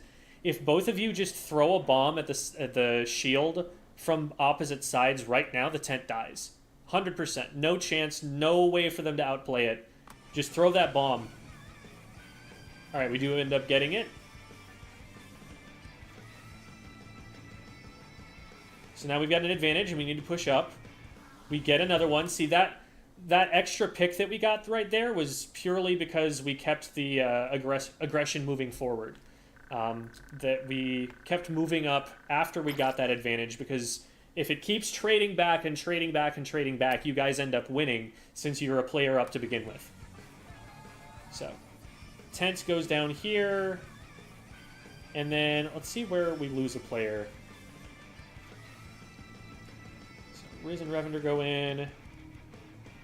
So we get the one, And okay, here's where the problem happens. The problem is that we end up both coming around this corner and being in the same place at the same time.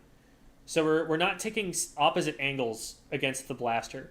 Because this is a 1v2, but they end up being able to get one, and now that the tent has arrived back, we get traded back as well. So we're still at an advantage, but it could have been a cleaner advantage if we just hadn't been on each other's toes.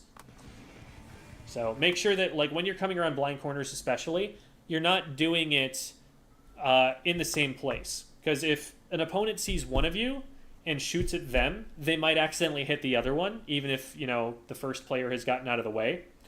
And also, they don't have to look in two different directions to be able to hit both of you. So they can keep track of both of you at the same time. They can aim at both of you at the same time. It's making it too easy for them to play the 1v2. So make sure that, you know, if Riz is going to swing out to the far angle, that Revender waits just a second longer to let Riz create some space before poking out and firing shots from right side peeking around that corner.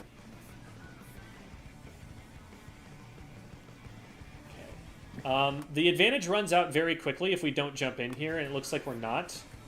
So we're probably going to lose this here. Yeah. So here, we have to make a decision as a team. Are we going to regroup first, or are we going to keep pushing? And it feels like we have two separate ideas of how to do that. The people who are alive and are still out in front, they keep pushing, whereas the people who are respawning opt not to jump in, which is what we need to do if we're going to keep this going.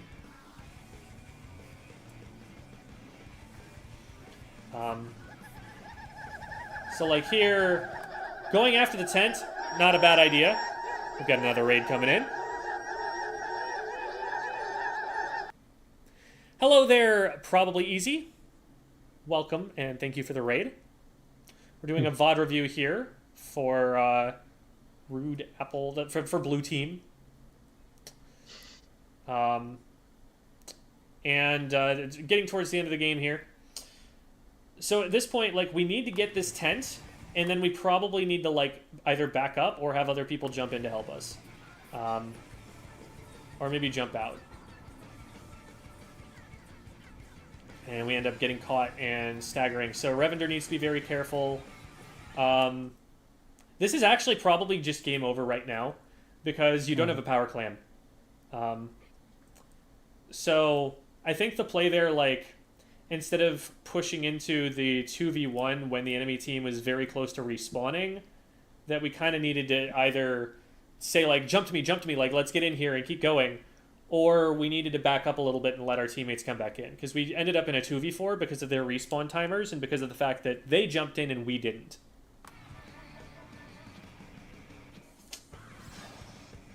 But the number one priority right now needs for everybody to be to just make a power clam. The game 100% every single time ends in 7 seconds if we don't have a power clam made. And you know, they could push in and score. That's a possibility, but it is a certainty that you will lose if you don't have a power clam. So the power clam needs to be the first priority, and it doesn't look like anybody's actually moving to do that. And, you know, maybe you're like, we probably don't have enough time, but, like, always make the desperation play. Like, always give your opponents an opportunity to screw up. Always give yourself the chance, even if it doesn't work 99.9% of the time. Because it's a better chance than zero. And right now, without getting a power clam, the chance is exactly zero. Alright. So, top things I would say there. There's probably a lot to talk about coordination-wise. Had you guys seen the video about callouts where I break down Zero and Destiny Bond? I have. We did like a scrim with you forever ago, and oh my god, not a scrim. A VOD review forever ago, and you had the same note with us. But right now we have a new member, which is also why it seems like our communication is falling apart. There's just a new variable at this point. Okay. So, number one things I would say would be making sure we're taking the same fight at the same time. Knowing the numbers advantage so that when we're behind, we don't keep pushing. And when we're ahead, we do keep pushing. Because there were multiple times during that match where we had an advantage and didn't take it. We didn't have an advantage, but we pushed anyway. So lots of like macro scale things where we just need to get everybody on the same page and get everyone pushing at the same time. For specials, we want those popped to facilitate other players pushing in. So if there's a special that's going out, like, and someone call all of the specials you use, because what you're really saying is, I'm going to use this special, therefore look for an opportunity to use it to your advantage.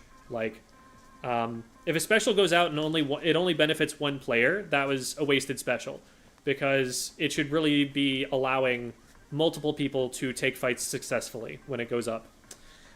Somebody should be able to push up with that. It should be cross-firing so that you flush someone out from behind cover. Like, don't just send the inkjet in by itself. Make sure there's always somebody next to it who's fighting alongside it. Then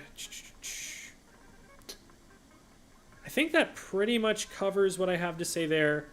And the last thing would be just at the end of the game, know what your win condition is. Like, know what you need to do to secure overtime. Because not just at the end where like we didn't make a power clam, like that we've already talked about, but I think once we got into that like 2v1 situation and we kept pushing, they respawned in and got us. And so we needed to either know to back up and let our team regroup with us, or to jump everybody in and try to keep the blitz going.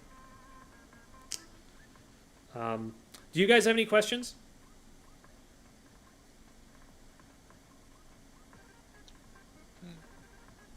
I do have one question. So, like, with the flanking opportunities, is it easier for Wiper or Ten Attack, or is it just based on the positioning that we already have? Wiper typically is the flanker on a comp. Like, if a really, really good team to watch for this is Cherry Limeade. Pika's Wiper is a pretty good model for how top-level Wiper is going to play. It's going to try and, like, get into annoying positions, under ledges, just use its mobility to reach places that other weapons can't get to as fast, and be a nuisance the whole time that they're there. We've dropped Ghosty into the waiting room at some point there. Welcome back, Ghosty. We're just finishing up on this VOD review here. So Pico would be a good model for that, I think, for seeing how that's played. But it looks like of the two players, like, Rude has like more of the flanker play style, that like Riz is more of a slayer who's going to wait for an opportunity and then take it, whereas Rude is going to go out and try and poke and create opportunities. So there might be a conversation there about like who's playing what role really. But the T-Tech absolutely can play aggressive, and the reason that I suggested you flanking left in that particular situation was that you were already there. You'd taken a ton of time earlier to paint up on the like bottom left corner of the map, which put you really far away from the rest of the team already. And if you were just going to swim up and catch up to the rest of the team just to take a redundant position, just to take a position that everyone else was already covering, now they're at a 3v4 until you get there, and then you're stepping on their toes. So at that point in time, probably better just to take a flank angle instead, since you're already a little bit out of position. Like, you're not putting yourself anywhere near as far out of position to go for the flank from there. So that's probably what I would go to once I ended up in that spot. And that's why I had the reasoning that I did. Got it. Any other question?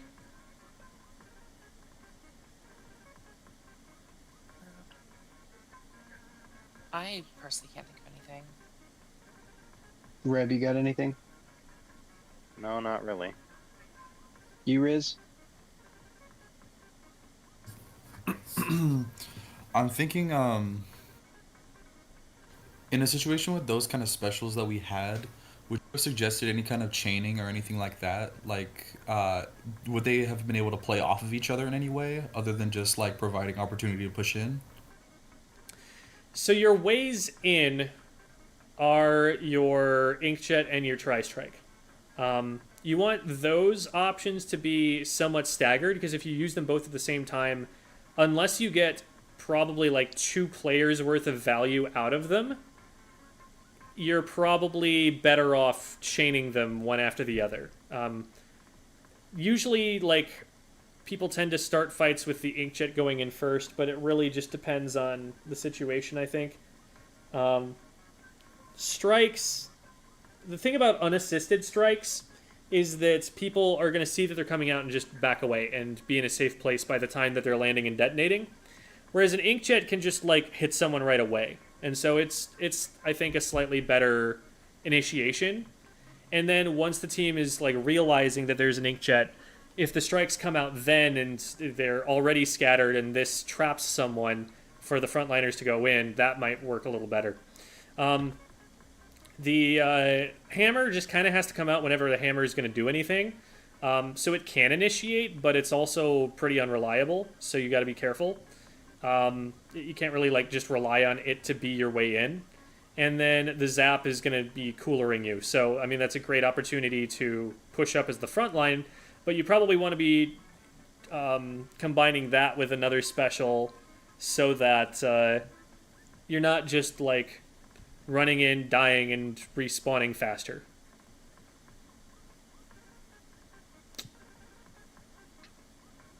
Another thing about Cooler is that it's not bad for pushing into choke points, but, like, if you're all just standing on each other's toes, if you're all getting hit by the same AoE, it doesn't necessarily guarantee you any kind of success. It doesn't guarantee you any kind of trades. You probably want to disrupt them a bit first with, like, a bomb or something before you rush at them if you're all going to be going in the same direction. And that's another part of the, talking about getting a flank going over the left or figuring out some way to flush them out so that they're not just a firing squad you're walking into.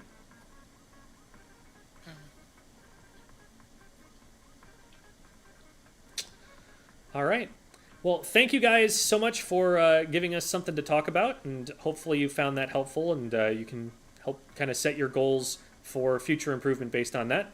Let me know if you guys have any questions. I'm always happy to answer them in DMs if something comes up later that you forgot about. But I think for now we will move on to Ghosty. Okay, thank you. Y'all have a good one. Bye. Thank you so much.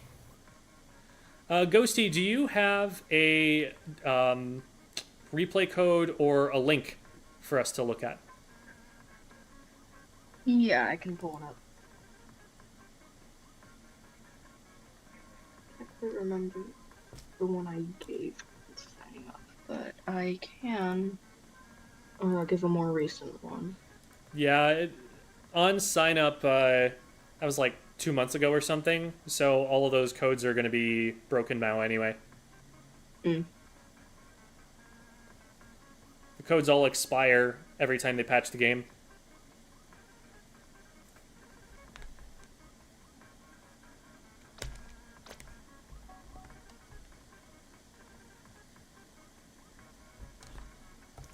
Are you waiting for the League of Legends Splatoon ult where it pulls in members of the enemy team to a single point without killing?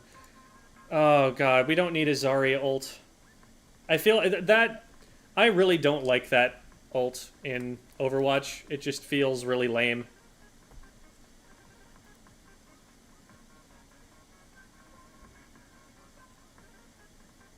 Tomato paste or tomato sauce? I don't really know the difference.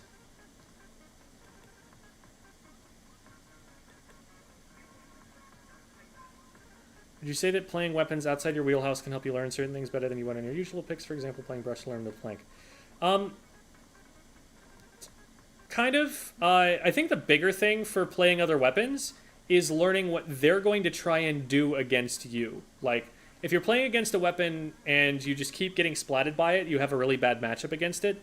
playing as that weapon can teach you what weaknesses that weapon has that yours can exploit. And, like, what it is that they're afraid of. It's your most anticipated second kit. They need to give Dynamo another kit, please. Dynamo has been suffering for too long. It needed a new kit yesterday.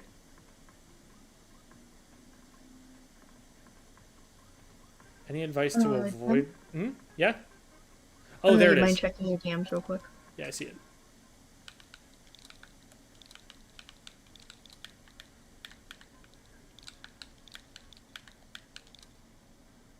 DCVW. Nope, not that. And DU5D.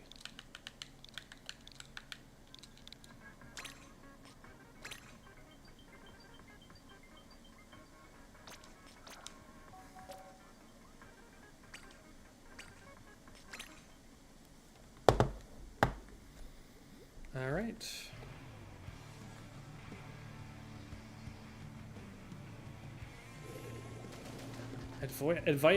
Advice to avoid learning bad habits. Well, you need to know what a bad habit is, which requires game knowledge to know to avoid doing it.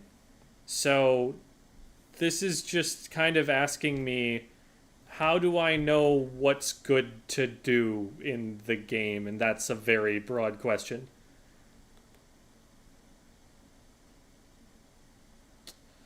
Okay. And hi, Kyla. All right, let's get started here. Is this solo queue?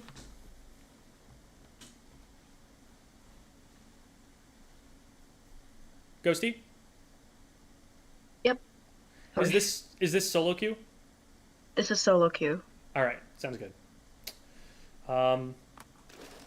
So we've got pretty normal comps, all things considered, given that it's solo queue. So we've got 2 refluxes. Then your charger is going to have a hard time in this match because they're up against an E-leader.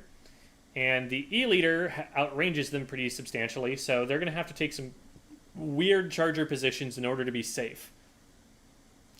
And then we have 2 frontline weapons.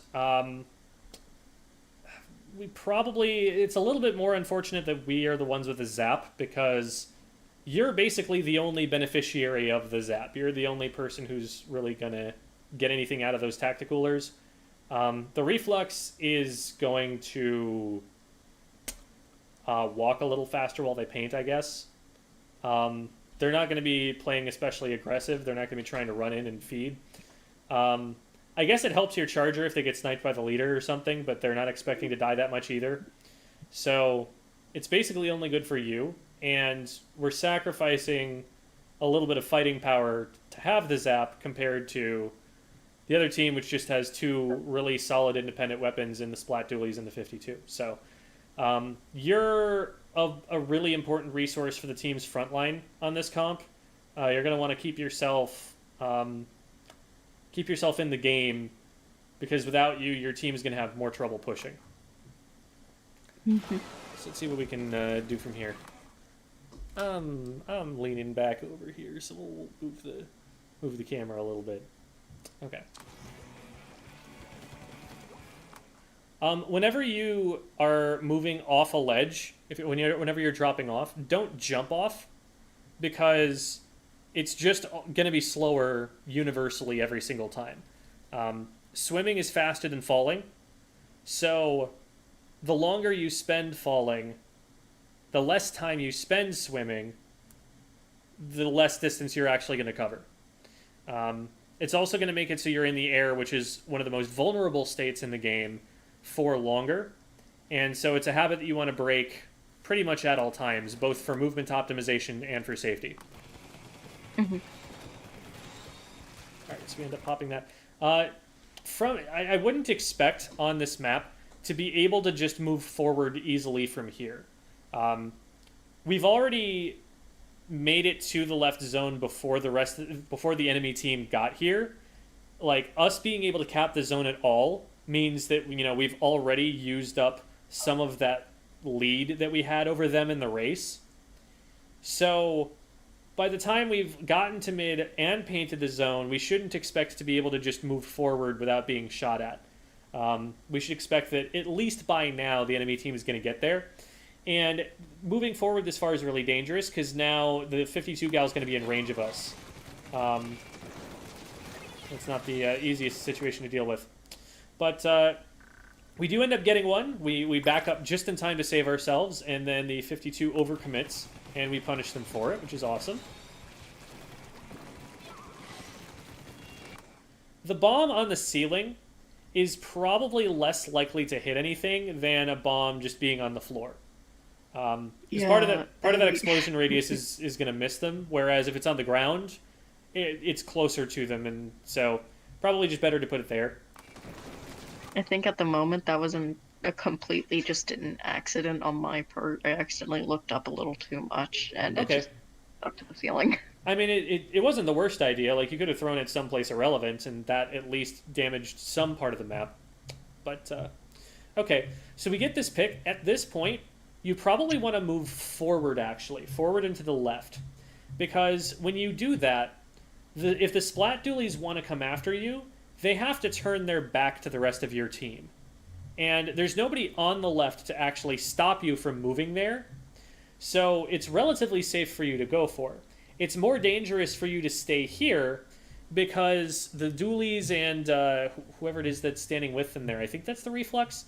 If they just turn and look in your direction now, you're in trouble. Whereas if you move forward and to the left, you can force them to turn further to be able to see you and also get behind the cover of the enemy ramp there. So instead of like, one of the big problems that I have with this play is that you turn your back to the enemy team here. When you turn your back to the enemy team, you can't see anything. Like right now you have zero information about what the enemy is doing, except maybe a little bit about what your charger is looking at. But otherwise, you just really don't know. Whereas if you move forward and just keep your camera angled at the enemy team, you're good. If you retreat and keep your camera angled at the enemy team, at least like you're keeping your camera angled at them. But if you move forward, you force them out of their way. It's easier to maintain the zone, and now you're a threat from further forward, and it's easier to keep them in your sights, and also you can hide underneath a ledge and be kind of sneaky.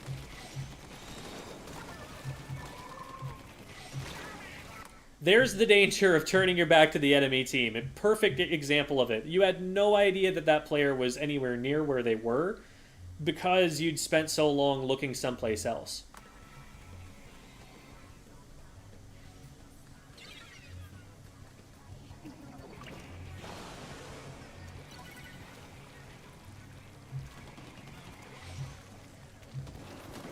I'd be very careful right here because the E-leader had charge. Like, whenever you see the charger laser specifically, like, it's not just a warning that they're looking in that direction. It's a warning that they are looking in that direction and they have charge. The radius, or sorry, not the radius, the range of the charger is constantly increasing, and with it, the length of the laser also increases. So over time, that laser will get longer, and wherever that laser can see, that's where it can hit. So if you're getting up here and the laser has already been visible for some time, you know that they're at least pretty close to full charge. So if you hop up over the side, there's nothing really stopping them from just snapping and hitting you right away as soon as they see you. There they just opt not to take the shot. At a certain level, you're going to get sniped for that play every single time.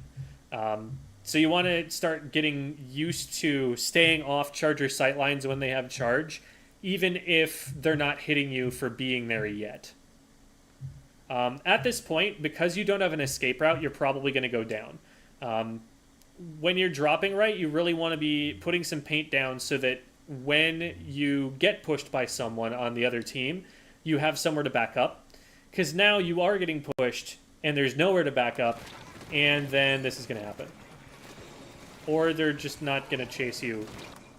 Oh, no, they do chase you. Okay, they get you anyway. They really should have had you a lot earlier than that, but they still ended up cutting you off. So, same difference. What is the crab doing? It's turning its back to you guys.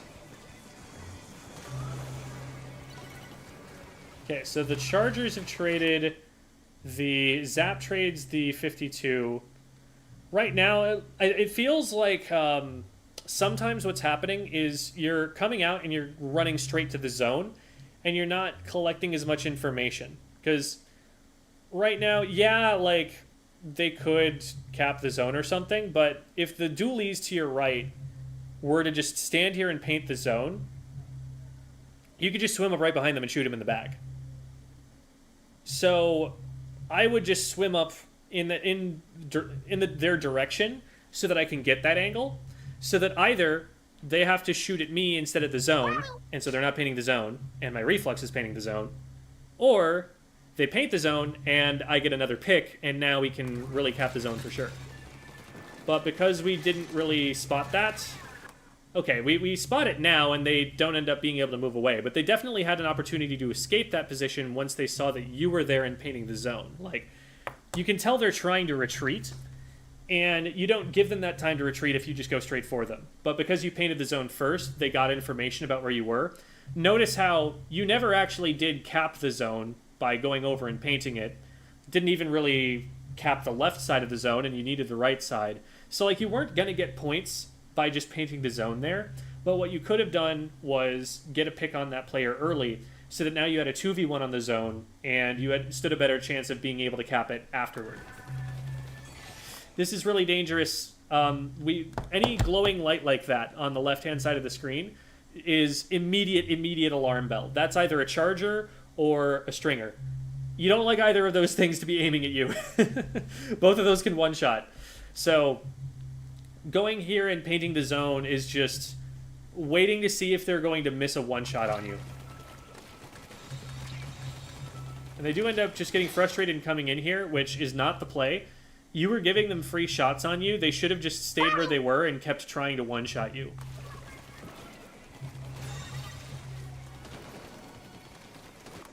Remember that... Okay, so, again, the Charger laser, and I'm seeing this danger before you expose yourself over the ledge. So we get this pick. We move over here. That was a good dodge to get out of their way when they were trying to fire. Like, at the very least, you're aware that they're trying to shoot at you. It's just, if they play this right, they don't just, like, dive in and feed to you. They keep taking shots from a position you can't contest. And eventually they hit you. So that was the problem there. So right here, we see, and I just skipped past it, we see the Charger laser.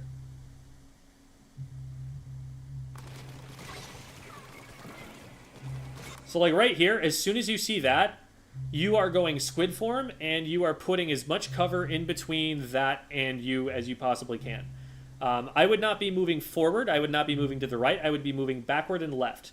Because from the angle that's coming from, I can tell that it's around the corner a little bit. So if I just move backwards right now, I'm putting the corner in between them and me as quickly as possible. And putting yourself up here removes all cover between you and them. Like, this makes it so that they have a wide open shot instead of having to hit you from around the corner or something. So this is the opposite of what you wanted to do. You wanted to be getting to low ground underneath a ledge behind something, and instead you put yourself up above high ground in the open. In that position, you want to do one of two things. You either want to rush the Charger, or you want to drop behind cover and take a position the Charger can't see. We don't want to hover here on the zones for too long. In splat zones, it is never advantageous to be on the splat zone. You always want to be moving past it or moving back away from it as soon as you possibly can whenever you get on it. Sometimes you will have to cross over it, but it's a no man's land. It's not something you ever want to linger on. Because, for one thing, once the enemy team starts coming in, if they splat you, you're on the zone. And so that paints the zone for them. Whereas if you splat them, that's not really stopping them. For another thing, you want to put yourself as far forward as possible so that you're in their way sooner. So that they have to fight you before they can reach the zone, instead of being able to reach the zone and paint it for free. It's a lot easier for them to neutralize if they can reach the zone at all than if you're trying to stop them from ever even getting close enough to paint it. So, both for safety from the charger and so that you can play the macro game better and hold control of the zones for longer, you need to be getting forward and off the zone, which means you either want to be rushing the charger because you don't want to just be standing out in the middle in the open, or you want to be flanking around the left-hand side and coming up behind the charger or whoever else drops out of their spawn. There's never really a situation where you want to be backing up after you win a fight. We are 4v2 right now. We've got 4 players up and they've only got 2. So we want to be moving ahead and getting space away from the enemy team. I see the idea here to try and launch this over the top, but the arc will not be high enough to hit anything over there. Not from that far back anyway. You need to back up further. And again, we've talked about why that's kind of counterproductive. Alright, so good job getting wedged in there behind that enemy player, and good job getting behind cover now that you're in danger. You did still have one other player there that was shooting at you, but you managed to avoid them. Okay, so here, you get a little bit lucky, actually, finding that pick. Because you have a really good idea here. You can tell that this reflux doesn't notice that you might be coming. And so from here, if you just pop up and stay where you are, forward, backward on the map, you can be half behind cover because you're partway down the ramp, so they can only hit the top half of you. They can't hit the rest of you. And as long as you get your aim on immediately, you're going to be able to get rid of them. But we move forward a little too far, and our aim gets off as we move forward. So we're off to the right at first, then we hit one shot on our way from right to left, we overcorrect, we go from right, and then we wave aim past them, and now we're shooting too far to the left of them. And in the meantime, they back up. Now we've fired 3 shots. If this third shot right here actually hits them, then we've already won the engagement and they don't get to get away in time. And so that's why, like, you want to take the shots from a little further back when you had your aim on them. The further forward you got, the more the aim got mixed up a little bit. But because you just spray out in front of you, they end up backing into those shots. And so you end up catching them basically by accident. But you don't want to get in the habit of just moving like left, right, left, right, left, right with your aim like that until you hit something. That gives them too much of an opportunity to reposition and get away. As soon as you're missing shots, you've got to move. Just move to a more advantageous position. As soon as you realize you're not hitting them, swim strafe forward to get behind the pillow in front of you, the purple pillow there, and then right side peek around that. And then you have a better position to shoot from. This is just a little bit too brave. Charger has a lot of time to get charged there. Are we running Ninja Squid? We are not running Ninja Squid. So it might be that normally you run Ninja Squid and that you just happen to have the Splatfest tee on here. But they can see you swimming here. So it's not like being in the ink is hiding you from anything. And notice how long they've had the laser up. Notice how long that's been active. You just need to get behind cover faster than you can reach them here.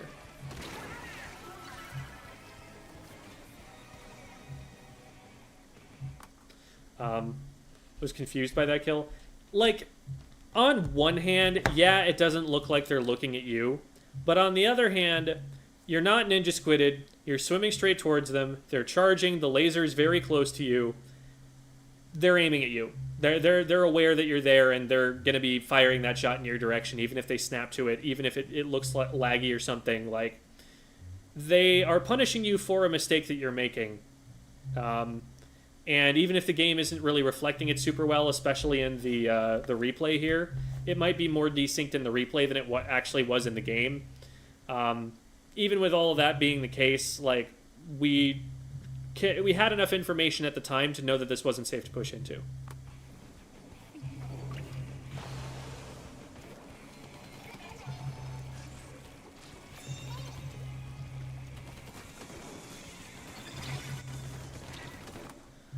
This is a really dangerous position that you're in.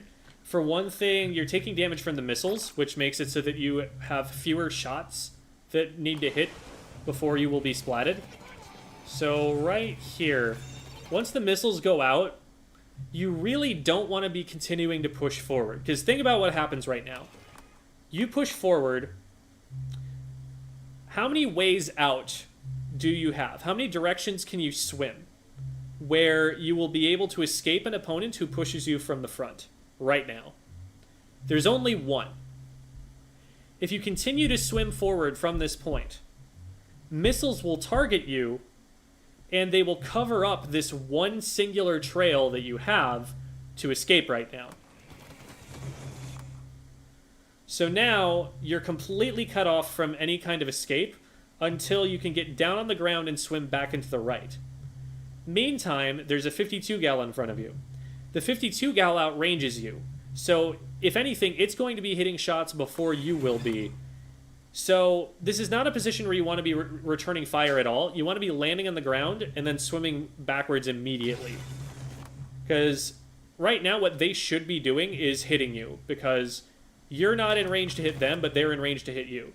For whatever reason that I can't understand, they just kind of swerve their aim away from you during the one window that they had to actually shoot. And because they missed those shots, you are now safe for the time being. But look at how much paint there is built up at the corners of the screen. You're very, very damaged. You do not want to get anywhere near that 52 until you have healed up enough that you can take one shot. And you can't take one shot right now.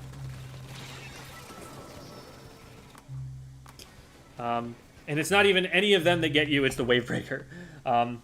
When you get damaged, always drop into your ink and squid form and heal before you try to start any engagements. There's no reason to go into a fight with 50 HP when you could be going in with 100.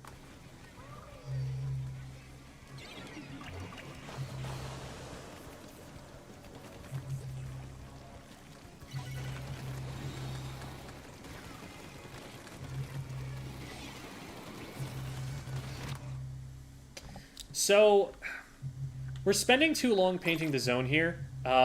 This has happened a couple of times now where we're painting a zone pretty redundantly, and that's giving away our position really badly. Like, this zone wasn't what was holding our team back from being able to cap. The zone was already capped on this side. So painting over this extra little bit here isn't adding that much. Like, sure, you're preventing it from neutralizing, but look what happens next. Now you just get crab tanked, because what's really stopping you guys from capping is the fact that the enemy team is in a position where they can paint the zone and also stop people from painting the zone. They're one down right now. If you take a sneakier angle than this and go after this dualies, you might actually have an opportunity to splat them, prevent them from attacking the zone, prevent them from using their crab tank, and now you have a 4v2 numbers advantage where you will be able to overwhelm them with the paint that you can put on the zones. So that's more what the objective is right now. It's not really to paint the zones and to just try to outpaint the enemy team right now. You've got all the room you need, you've got all the paint you need. You want to go in and push the enemy team away so that they can't paint the zone. Another issue is that right there, you tilt your camera down so far that you cannot see the enemy player anymore. If you've shot at an enemy player, or if you've even fired shots near them and they've looked and seen them, you need to not let that player out of your sight, because they do pose a threat to you. They could have seen that, they could be attacking you, and you won't know that that's happening unless you're looking at them with the camera.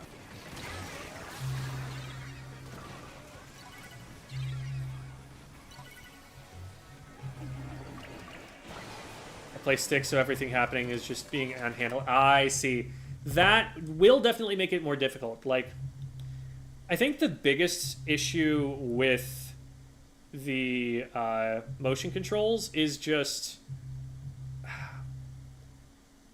it's two things really. One is camera movement, and the other one is your ability to move quickly, to be able to like look straight down and shoot at your feet and then look back up. Those two things are the major advantages that motion players have. Alright, good job getting that pick. And now, good job getting the next. Nice. And again, we back up. If you're gonna get 2 picks on the right-hand side and the E-leader's still up there, just go after the E-leader. You've removed all of their guards. Take away the E-leader. Your teammates can deal with this player on the left. They're gonna play the objective. That's the only thing on their screen that they're being told to do. Like, three of your teammates against that one guy, you can trust your teammates to win that as long as you get rid of the E-leader so that they can't like keep your team from peeking. That'd be a good thing to do here. But we keep on taking the zone and then backing up behind the zone, or putting ourselves out where the E-leader can hit us. We want to just move forward and take more space. Like, we could be stopping that player before they even landed on the ground. Like, these jumps could have been forced to be further back. Like, you could have been in position to stop the reflex from dropping down over the ledge in the first place, have this whole place painted your color, and be zooking them as they land.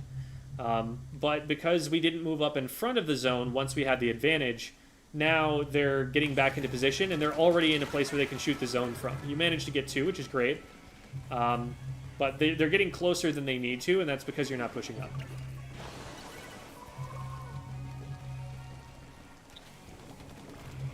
So player drops down on the left zone. Good job. That was a good use of the angle there. I probably would have waited just a second before I started firing to make sure that my aim was on before I pressed the trigger.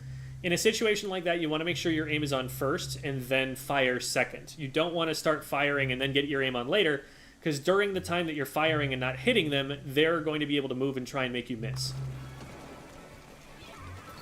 It's kind of like a measure twice, cut once sort of thing, but in Splatoon. It feels like you're attacking enemy paint and not attacking positions that the enemy players are actually going to want to take. Like, you're just kind of painting your way forward, but like there's not going to be anybody in front of you there. The places people are going to be are the charger on the top right, and then maybe someone sharking on the left-hand side or someone sharking on the far right. Everything that you're firing is basically just giving you away rather than helping you reveal enemy players. So like, keep in mind how many enemy players are up and where they're likely to come from. Like, put yourself in their shoes as a player and think like, somebody is in this position. Like, maybe even just go into recon mode and look at the spot that you were pushing from in front of that zone and think like, okay, if somebody's coming at me and I'm there, where do I go? What's the position I want to take? And maybe look at that position next time on your way across.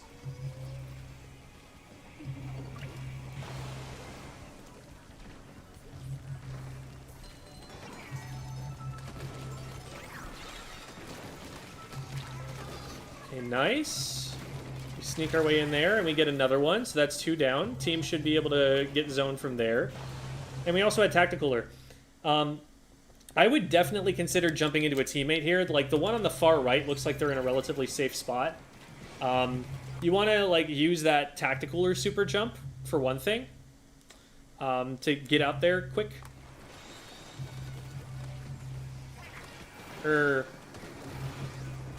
You want to get, the point of the Tacticaler is to get you back in there faster. I don't think the super jump itself is faster unless you're doing it before you get splatted. But okay, so what happens here?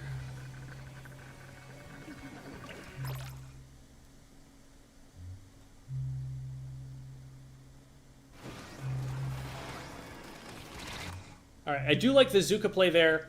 At that point, once that player is closing in on you, you want to be swimming backwards. And you had time to notice that they were there and kind of get out of there. But I think you were trying to land the last Zuka shot, and being as damaged as you were already, you probably don't want to risk it. You probably just want to let your teammate deal with it for a second. Because, like, here's another situation where you just can't see what's going on the left-hand side.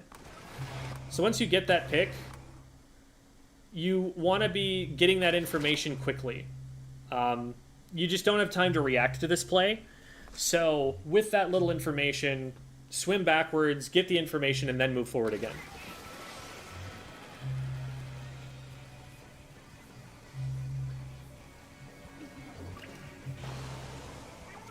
They have a DC now. So as long as you just kind of keep zone painted, they shouldn't be able to really do much here. With your teammate vacking the right side zone, I would just be sprinting to try and paint the right side zone before they can contest the paint we have on the left. Nice. There's Cap. That will slow them down a lot. You get a pick there. I don't like turning our back to the enemy spawn. Granted, the enemy player is actually over here, so this ends up working out. Or at least it would end up working out if we... the problem there was we got too close to the ledge, and so when we were trying to aim up at them, we were just hitting the wall instead of hitting them. We need to actually back up a little bit to give ourselves some... give ourselves an angle.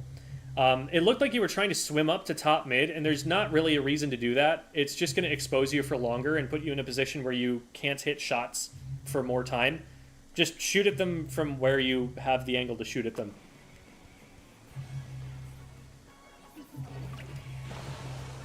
They're going to pop crab in mid. They've done this before. To try and make it hard for you to paint the zone. So this is something I was talking about with the previous VOD review. You had a teammate who was already here and that the opposing player was already looking at. And then you walked right up behind them and took the same position that they were already in. What's going to happen here is the crab is going to target you thinking that you're your teammate. Because they already knew your teammate was there, so you don't have stealth here. Like, they're going to end up shooting in that direction anyway. So we end up being able to take them out. We are going to win the game from this because all they have left is this reflex, and they're out of play. They're going to shoot at you instead of doing anything. There's the game. Okay. So the biggest things there were, number one, obviously, with motion controls, it's going to be harder. But make sure that you're using your camera in such a way that you're never cutting off information on an angle that an opponent could threaten you from. Just like, I'm going to go into recon mode and talk about this a little bit. So that's the first thing. The second thing is to be paying more attention to numbers advantage, so that you're not trying to contest the zone in a position where your team is too weak to do so, and also when you have an advantage that you're pushing forward and taking full advantage of it instead of just waiting for them to kind of swim back in. And then let's get into recon here, and we'll be able to talk about the other aspect of it. I have a video on what I'm about to talk about here, on using your camera to keep yourself safe.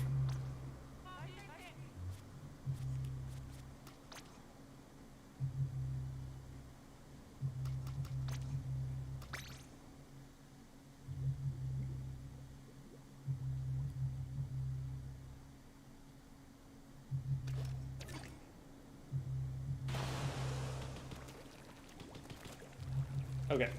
So, let's take this position here.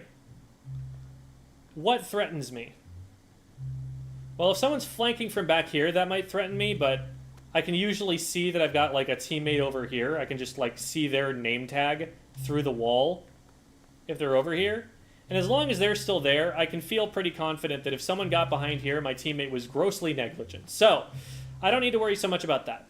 So I need to worry about someone coming over here, someone coming over here, and someone coming over here. Those are the three places.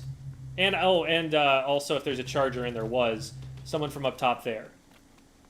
So those are all the places that I need to be looking at. So this camera angle covers 3 of those. This camera angle covers 2 of those. But we don't like that. We want to see all of them. So we want our camera to be like this until we're involved in an engagement, until we can slip through like this. And even then, notice that as I come around here, I'm just instinctively getting my camera here. Because now where can I be threatened from? Probably here, here, up there, and now over here. And this is what lets me see the best on all of those angles. Yes, it's possible someone comes up from over there, but in zones, nobody's going to do that. So, And then as I move up here, now my camera shifts to this, because there could be someone from here, could be someone from up here, could be someone from here. And I'm worried about what's happening around this side. So if I'm trying to sneak up on, let's say there's someone on the other side of the zone, like looking this way. If I'm trying to sneak up on that player, I might do this to try and spot them first before I go for it. But if I'm doing that, I'm not standing here and shooting that whole time while I'm looking. I'm just squid form. Okay, there they are. And bam, got them. And then I'm immediately turning my camera to look in this direction again, because this is where I'm most scared of it after that.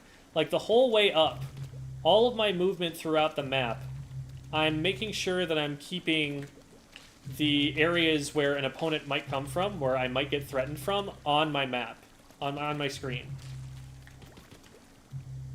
And that's something that it's going to be harder to do with without motion controls, but you can definitely still get closer to it, I think, than you have been.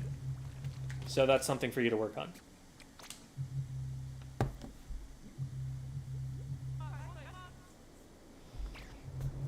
All right.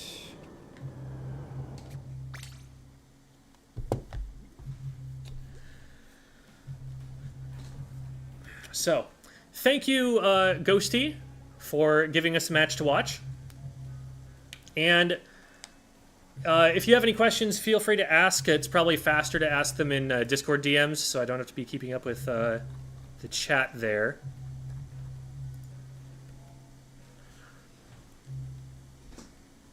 But that is what I've got for you. So feel free to ask any questions if you've got them. Otherwise, I think that'll do it. There you are. Sorry about that. You are back in the call. So did you have any questions, Ghosty?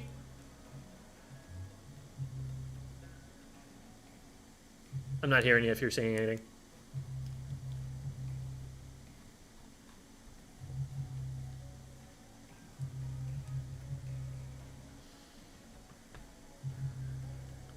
Any ballpoint streamer you recommend? Are you asking if I recommend the ballpoint? Because yes, that's a very good weapon. It's the first or second best weapon in the game, depending on who you ask right now.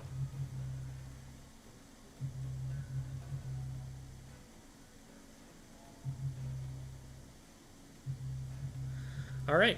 Well, I'm not seeing any questions from Ghosty. Ghosty, you know, if you have anything, feel free to just DM me.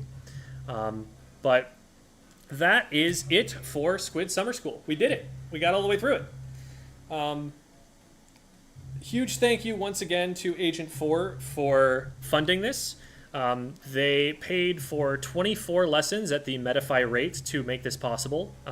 Everybody who got a Thursday lesson was getting it for free on Agent 4's behalf. So huge thanks to Agent 4 for making this happen. But this was the last one. So that's all we've got, and we will just be on Tuesdays and Sundays from here on out. I heard you make it back into the VC there, Ghosty. Did you have anything to ask? Thought I heard them. Can you hear me? Yes. Oh, great. Okay. Finally decided to work. Did you have any questions? No. I already gave most of my commentary via chat. Okay. Sounds good. All right. Well, thank you so much. And we are now going to raid out and go see Big Mochi.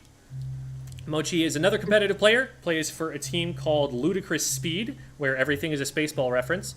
And they will say Hail Scroob when I show up, and it'll be great. Thanks for watching, everybody. We'll see you on Sunday for Silly Comp Sunday. If you're interested in seeing more of what I do, there are my links. You'll see links to YouTube, TikTok, Twitter. TikTok is inactive for the time being because I've been having troubles getting my account unsuspended. But we'll get there eventually. And there's also the Medify and the Patreon if you would like to support the channel financially. Medify gets you private lessons. Patreon and also YouTube memberships get you the ability to nominate and vote on the silly comps that we play on Silly Comp Sunday, which will be, the nominations will actually be coming up pretty shortly. So we'll see you guys on Sunday, and thanks again to Agent 4 and to everybody else for watching. Bye, everyone!